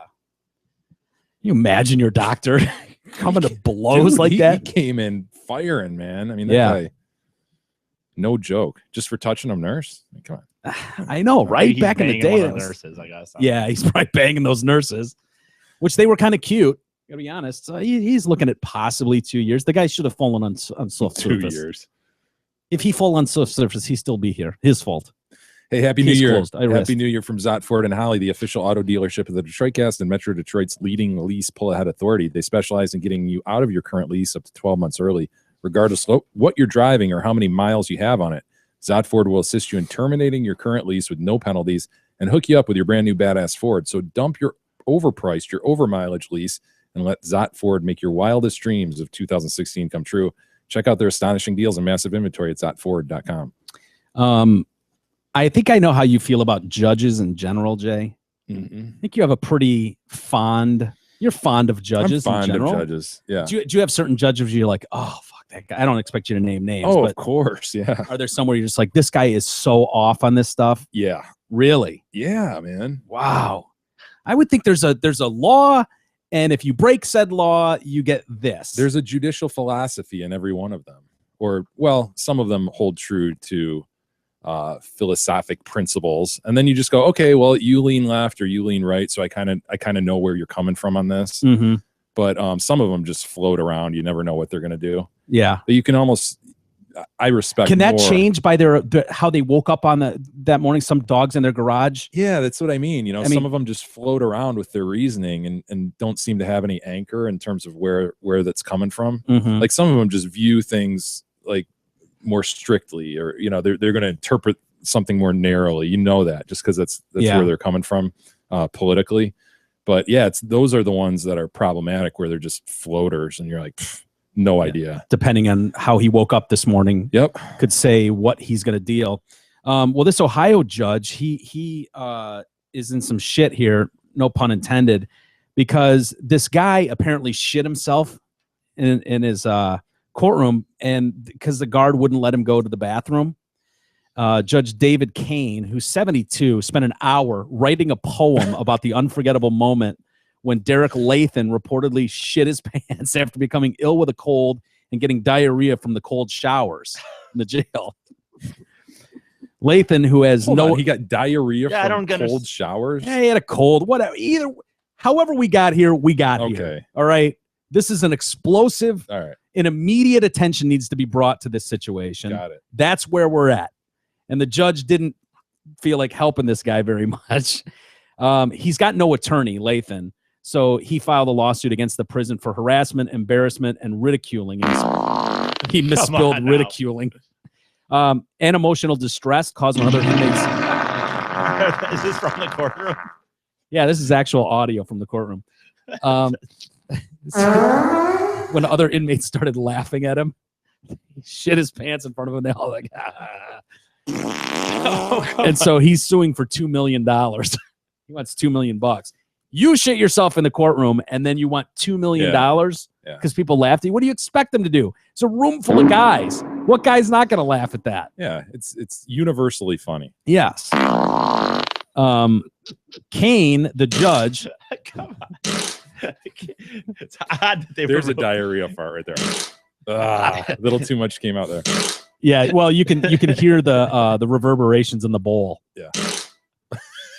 That's an the bowl fart. It's kicking back the audio. It's odd that they would release this.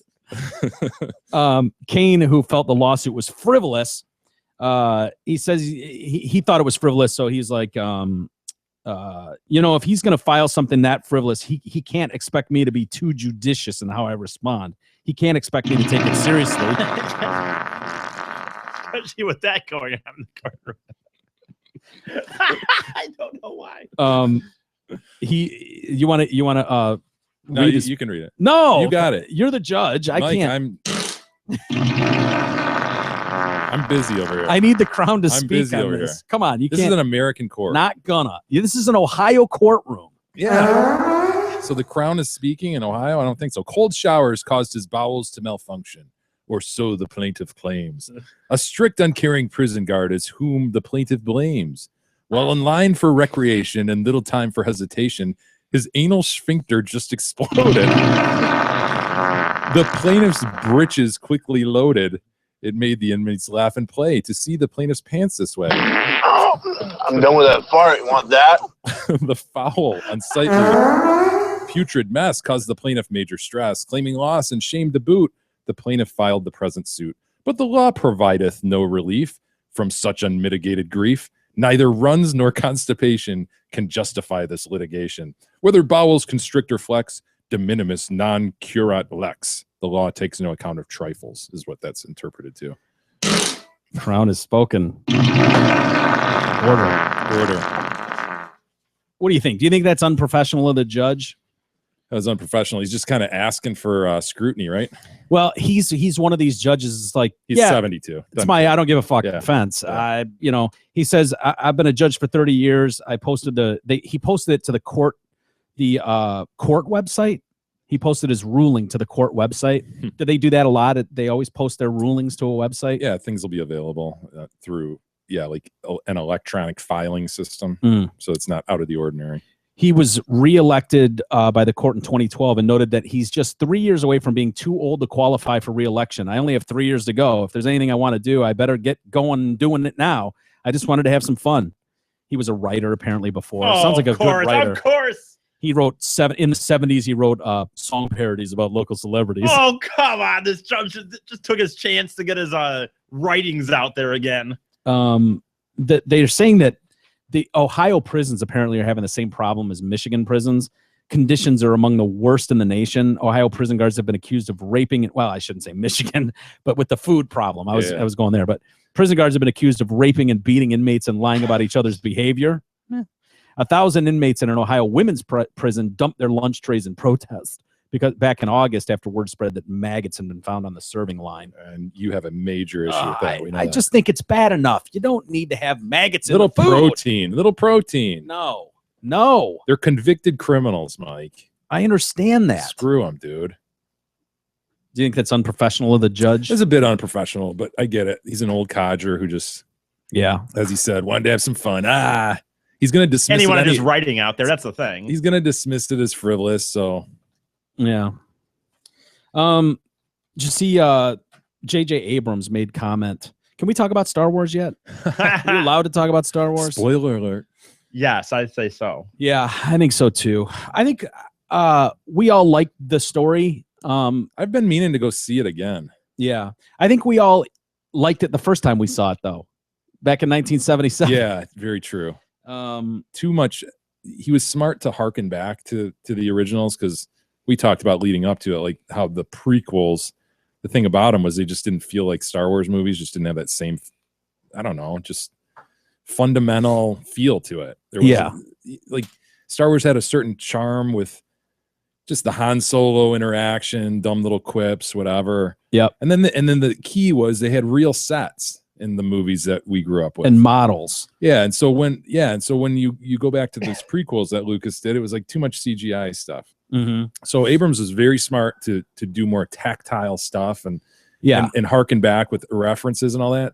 But dude, the story was so much like the prior one. Yeah. I hope it takes a major turn because that'd be too bad just to see it reflect the prior three. He so hit it out of the park with what you said. Like he nailed it as far as having those characters in what felt like Star Wars situations, kind of bringing back the cantina and having it looked like a Star Wars movie. It felt like a Star Wars movie, and that was awesome. But having it come down to what it did felt very, very like, oh no, they're not going to blow up the Death Star. Right, another Death Star, another attempt to blow it up, another attempt to take down the security on another planet. I don't know. And then to pull it off like they did last time. Yeah, it just seemed. Like, come on, JJ. He's such an imaginative dude. I didn't expect that to just go in line with the prior plot.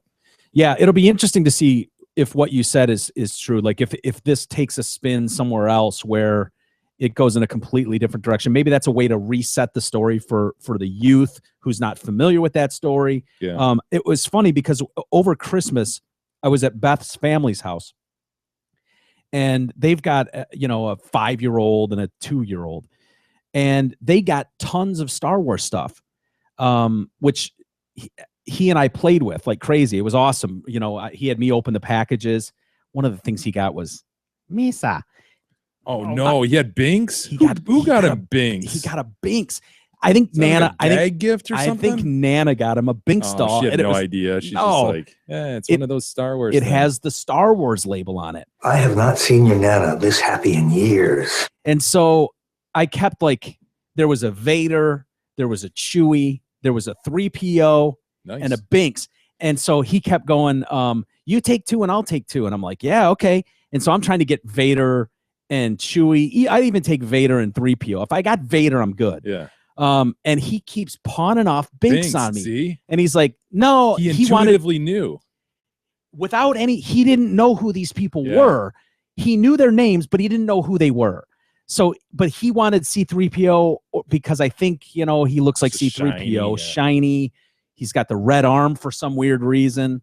And he wanted Vader because Vader's sweet and he had a cape. And so I kept getting stuck with Binks, and here I am trying to make Binks cool in playtime mode, and it was nearly impossible. I mean, I should be given a lot of credit for attempting it. So were you like, Misa hit you, Chewbacca? Were you trying that I kept saying like Misa Sari, and then he kept running around the house going Misa Sari, Misa Sari. It was kind of hilarious to see him doing that, but he didn't know what he was saying. He didn't know how much Star Wars fans would frown on that. And I can't blame Nana. She's just buying something with a Star Wars logo. But I was asking Beth's sister, Jen, I was like, why the Star Wars stuff? Like, how would these kids even know who Star Wars is? I don't imagine you guys were big into Star Wars when you were kids, you know, Beth and her sister. So where would these kids like they were going ape shit over Star Wars? You haven't been to a store over the last 3 months, though. That's what she said. She said it's everywhere. You can't avoid it. It's like they feel like they have to have this because of the way it's been marketed. It's like, but they don't know what it is. But it's just another toy to them. And so it's like they've grouped in this whole new generation who doesn't even know this movie. Oh, Disney's got it now, man. Buckle up for the next 20 years of this. It's crazy. It's going to be milked. Yeah. Milked and milked and milked. Every little cent right out of that industry. I don't know that if that's a good thing or not, but these kids at 5 years old were absolutely into the Star Wars figures. Good boys. And playing with them. Yeah. It was weird to me, but there's some uproar because apparently Daisy Ridley's character, Rey, the chick, the new main character. Yeah, one of the main characters apparently was well, she's central to the story, obviously. She's the Luke Skywalker character. Yeah. Right? Yeah. That's basically it. Yeah. She's a desert rat who gets thrown into the mix of this intergalactic conflict. Well, J.J. Abrams has been asked about this, and he can't quite understand how she's so underrepresented in terms of merchandise for this epic film. There had been fan speculation that this was deliberate. In fact, Abrams' idea.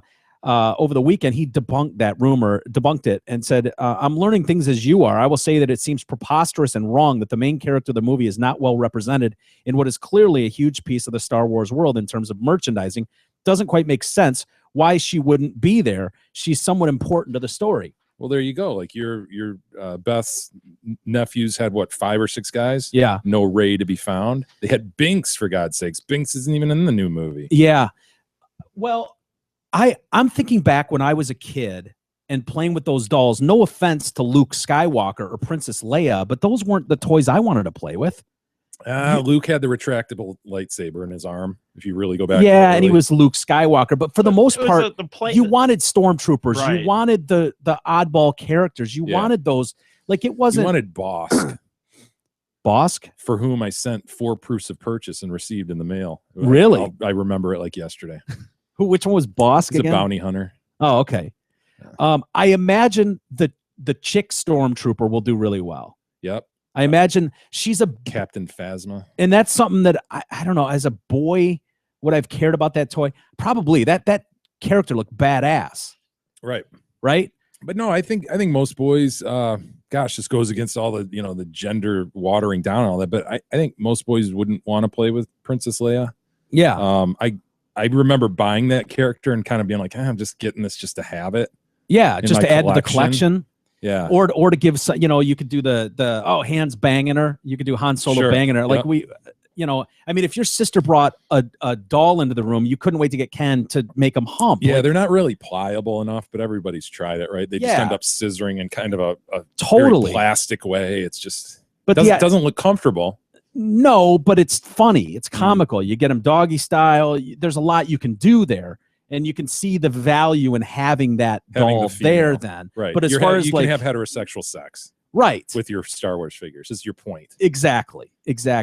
But so I know that people are pointing to this. There's some people that say, hey, look, those Ray dolls have sold out like crazy. The little girls are buying that doll like nuts, and they're hard to get. Some people say, oh no, it was underrepresented. Underrepresented. They point to the Monopoly game that came out, the Star Wars Monopoly game. She wasn't apparently on that. Really? Yeah, which seems odd, but she is absolutely the main character. Yeah, that is weird.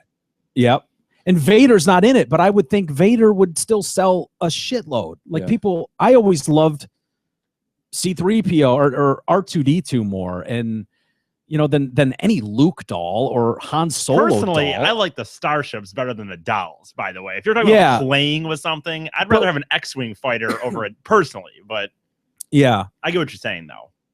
So I don't know that it's just gender thing. Like it's like, oh, screw the girls. Yeah. Like I don't know that that's it. Plus, don't you think there's a team of people that are deciding how much of these to put out of which character, which ones are going to, they don't know which one's going to sell. Yeah. They don't know until after the movie comes out what kids are going to want to gobble up. And so I think it's kind of unfair to just go, oh yeah, they've eliminated the Ray doll. I don't think that's true. I think there's a back order on them. And it sounds like going forward, they know that there's a demand now, and so they produce more of them. You wouldn't want to send out a bunch of Obi-Wan Kenobi dolls and an equal amount with Vader dolls. Like it'd just be dumb. Like that was a boring figure too, Obi-Wan Kenobi. Yeah, with this little vinyl brown cloak. Yes. Yeah, you're like, okay, he's got the retractable saber too, cool, but yeah, you didn't want Kenobi in there in your battles, No, man. It was probably ageist of me. I mean, I kind of thought of him as an old man. Yeah. Get out of here, old man. Yeah, beat it, old man. We got this shit. Yeah. So I don't know. I know people are going to look for anything they can, a window somewhere to be outraged. And right. Apparently this is what they're going to be outraged about. Yeah, it's not good enough that she truly is the main character and will be in the next 2 movies, and she's the star of the show. Yeah. And is great. She's a great character, a great actress too. Yeah. Anyway, how we doing on email, Jay? What do we got? We do have some email, Mike. But before we get to that, we got to mention our buddy Merck. So this is the time of the year where you need an accountant. We talked about Kyle Mayer yesterday. You really ought to get to a financial advisor too. Yeah. Your investment plan should be created just for you. However, developing and maintaining a comprehensive financial plan can be a bit of a balancing act. Mark Leibovitz at LPL Financial can deliver the guidance needed to develop a well-balanced investment plan. Call him today. Tell him you're a friend of the show for a no-cost, no-obligation consultation, 248-626-2000, and ask for Merck or Mark. Probably Mark is best. Yeah, probably Mark is best. You want to add anything to that? Securities and advisory services offered through LPL Financial, a registered investment advisor. Member FINRA SIPC. Well put. Thank you. David writes in, we were talking about Quentin Tarantino earlier. He says, for the record, he did not speak out against cops, just the fact that if it is a murder, then it needs to be dealt with regardless of whether it's a cop or not. Check Bill Maher.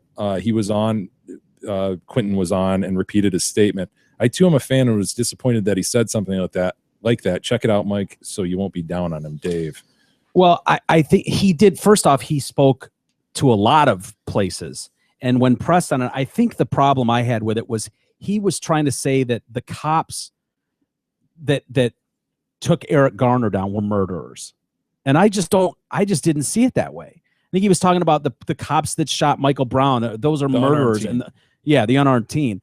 Those are murderous cops. And it's like, dude, I do not think those are murderous cops. They did not go out seeking to murder someone. And so that's where I had a problem. If his only point was, and what he said all the time was, well, if someone murders someone, I don't care if they're a cop, a politician, or a dirtbag in the streets.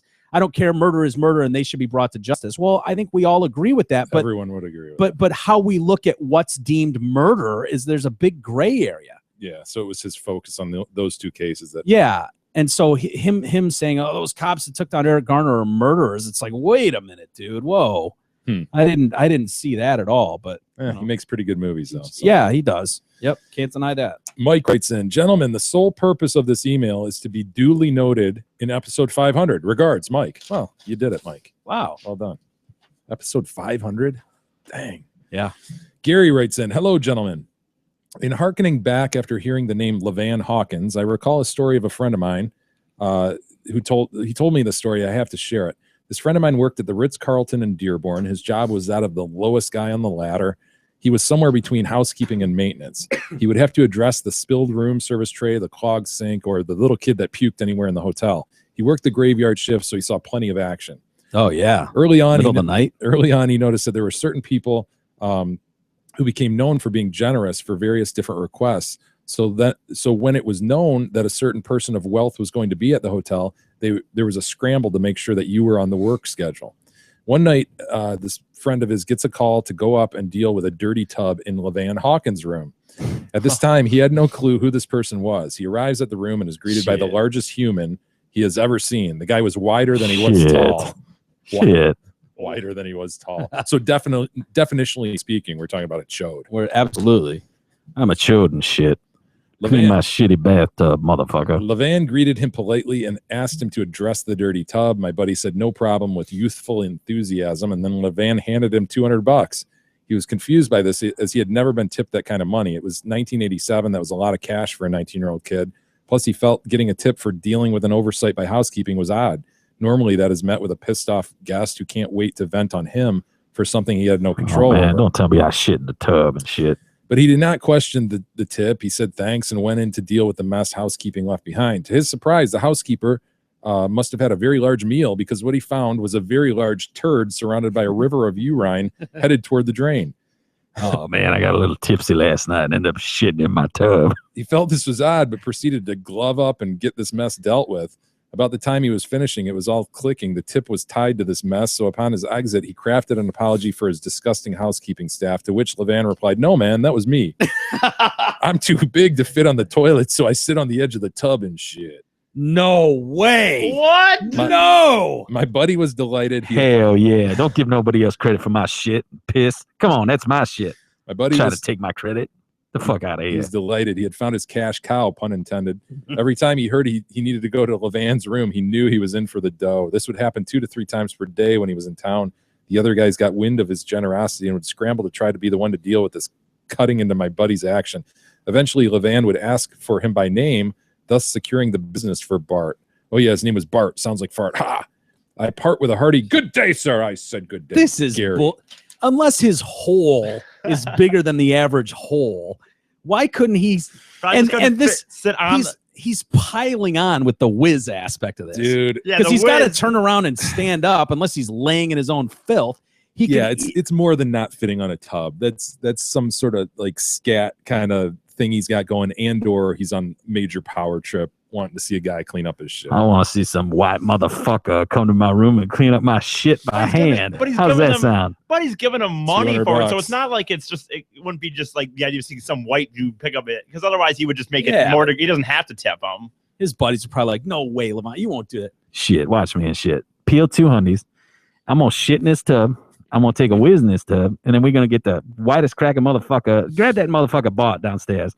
Get his ass up here. I'll give him $200. I guarantee his ass he clean up my shit out of the bathtub. But you think about that? Guaranteed. So what? Like he says, dude, 1980s, 200. He doesn't. I mean, if you did that a few times a day, man, you get $600.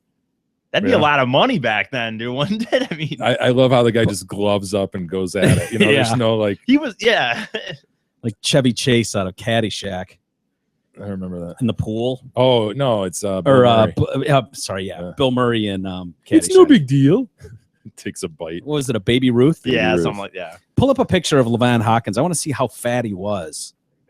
Yeah, he's a big dude. I don't remember him being chode like though. Shit in a tub big though? Oh, I mean, that's a special kind of big, Jay. that is a special kind of big. I mean, He that wasn't that big. I think that is reserved. That's a special kind of big. Yeah, I mean, he's pushing probably 350, right? More like 450. That's a big dude. I mean, he's not getting craned out of buildings yet, but not yet. I think of shitting in the tub guy as needing to be taken out of the building through a wall. Craned out of buildings. Ladies and gentlemen, if you would look up above, we see a behemoth being pulled netted. from the. Look at this image. Like you can't even like. He's about to speak, and his lips are pursed. His shoulders aren't even in It's just like a straight line, dude. from where that neck ends. That is a wide. No shoulder shame, width. dude. No shame. Imagine what that would stink like. How foul.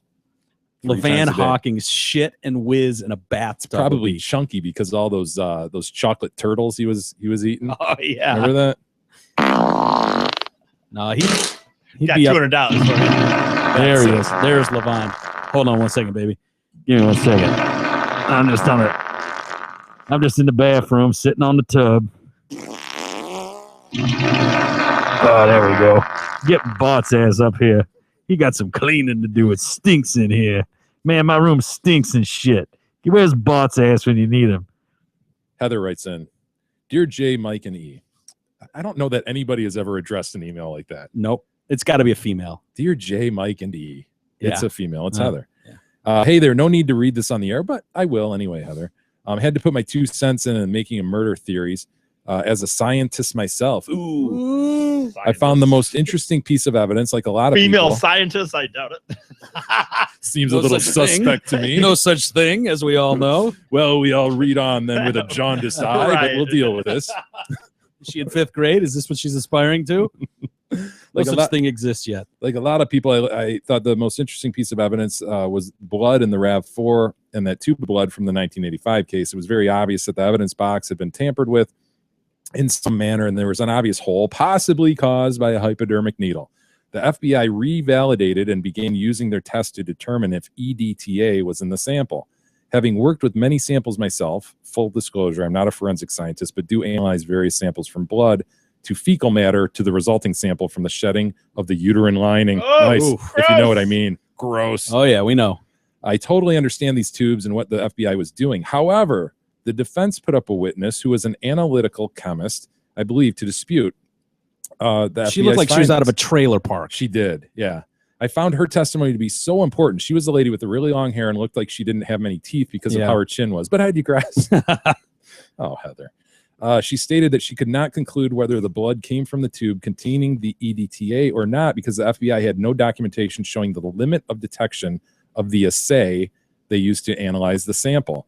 This is so important and so true. It would be one thing if they, meaning the FBI, said, yes, this assay has a limit of detection of 5 picograms per milliliter. Come on, Heather. Now you're trying to talk big. Yeah, we all know what Picogram- picograms are. Meaning that they can detect any amount of EDTA, Picodiagrams. 5 picograms per milliliter or higher in the sample. It could still be of question, but there was no limit of detection stated at all, which means that the EDTA could be there, but the method they used just couldn't detect it. So I thought they remember did that mention testimony. that. Yeah, they totally did. And she's saying that was so important to realize. Yes. You know, that the FBI test was not be all end all. Yep. And that this lady said, look, they didn't have any limit. you I know? was shocked they allowed it. Yeah. So for example, they said there was no limit of detection, but if they didn't, if they had said like 5 picograms per milliliter, it is possible that there is 4 picograms per millimeter EDTA in the sample or even lower, but they just didn't see it. Yeah, that would have been a more credible test, right? To say that, look, here's our standard. We can say that there was nothing above that, but this is what we're looking for, right? Yeah. I believe there would be another way to determine all this. I'm just not smart enough to know, says Heather. I so wish I was smart enough to develop an assay to do this, but I'm not. I'm just a lowly lab rat and found this part so intriguing. And honestly, it being science could really make or break the case.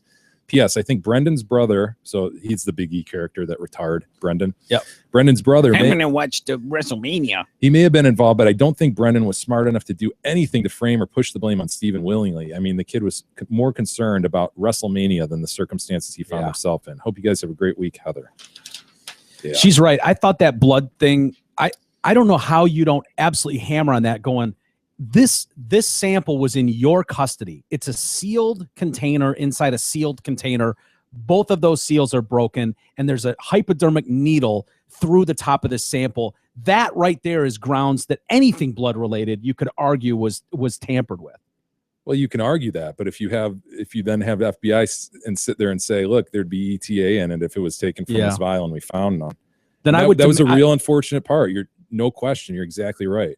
And to not have a standard like that, as Heather noted, was really important. Maybe the jury just didn't pick up on that, or really kind of like the OJ jury did with they DNA. Tune out and just like I heard one of the reporters that you saw a lot in the documentary. He was on one of the shows this morning, either CNN, Fox, something like that, and he was saying like when you're there, like it was really like long and arduous and boring. You know, they've boiled this down. Oh, to one an of the exciting- reporters that was on the scene. Yeah. He's like, we covered this, you know, from front to back, and it was, yes, there were times where your eyes were glazing over. Mhm. So to see it packaged in this thing is much different than how it was presented to the jury. That's Sure. the point. Yep. which you can understand. Yeah, definitely. It definitely looks kind of like romantic and interesting and dramatic And to be unmistakable. a lawyer. And exciting to be a lawyer in that instance. But I'm telling you, man, there's so much scut work in the background, so much buildup, so much argument. Discovery alone. Dude, the argument that goes in out of the presence of the jury and just all the research and crap. Dude, it is so tiring and brutal.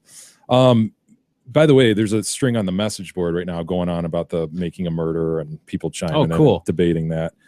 Speaking of the message board, Dick Fitzwell chimes in on the message Big board fan. and asks about the January 30th Twin Peaks event. What time is that? We don't know yet, right? That evening? we should say? That evening, 7, 8 o'clock probably. And that's a Saturday, correct? Yep. Saturday, January 30th at Twin Peaks in Madison Heights. Yep. And hopefully a lot of people will come out. And, Yeah, it'd be great. Say hello, have take in the fine establishment, get some drinks, get some food, hang out with us. I think we'll bring some T-shirts and stickers, indeed, things like that to hawk there. But anyway, yeah, that should be a really good time. We're hoping for a good turnout. Yep, for that. So come say hi to everybody. The whole show will be there. So. And lastly, before we close, don't forget about our Amazon link. That wasn't just a Christmas time thing. Please use it. It's on our website, DetroitCast.com. It's a great way to donate to the show. Or just donate to the show. Or just donate link. Yep, there's a donate link as well. Yep. All of that helps. Absolutely. All right. Is that it? Yeah. Is that all we got? Let's Okay. save the rest for tomorrow. Well, let's call it a day there. We'll be back tomorrow with an all-new edition. We'll see you guys first thing.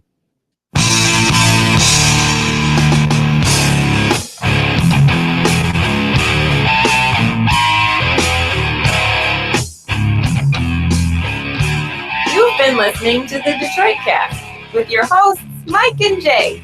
From all of us at Radio for One Studios, thank you for listening. And as always, thank you, Detroit. Listen to God, watch you.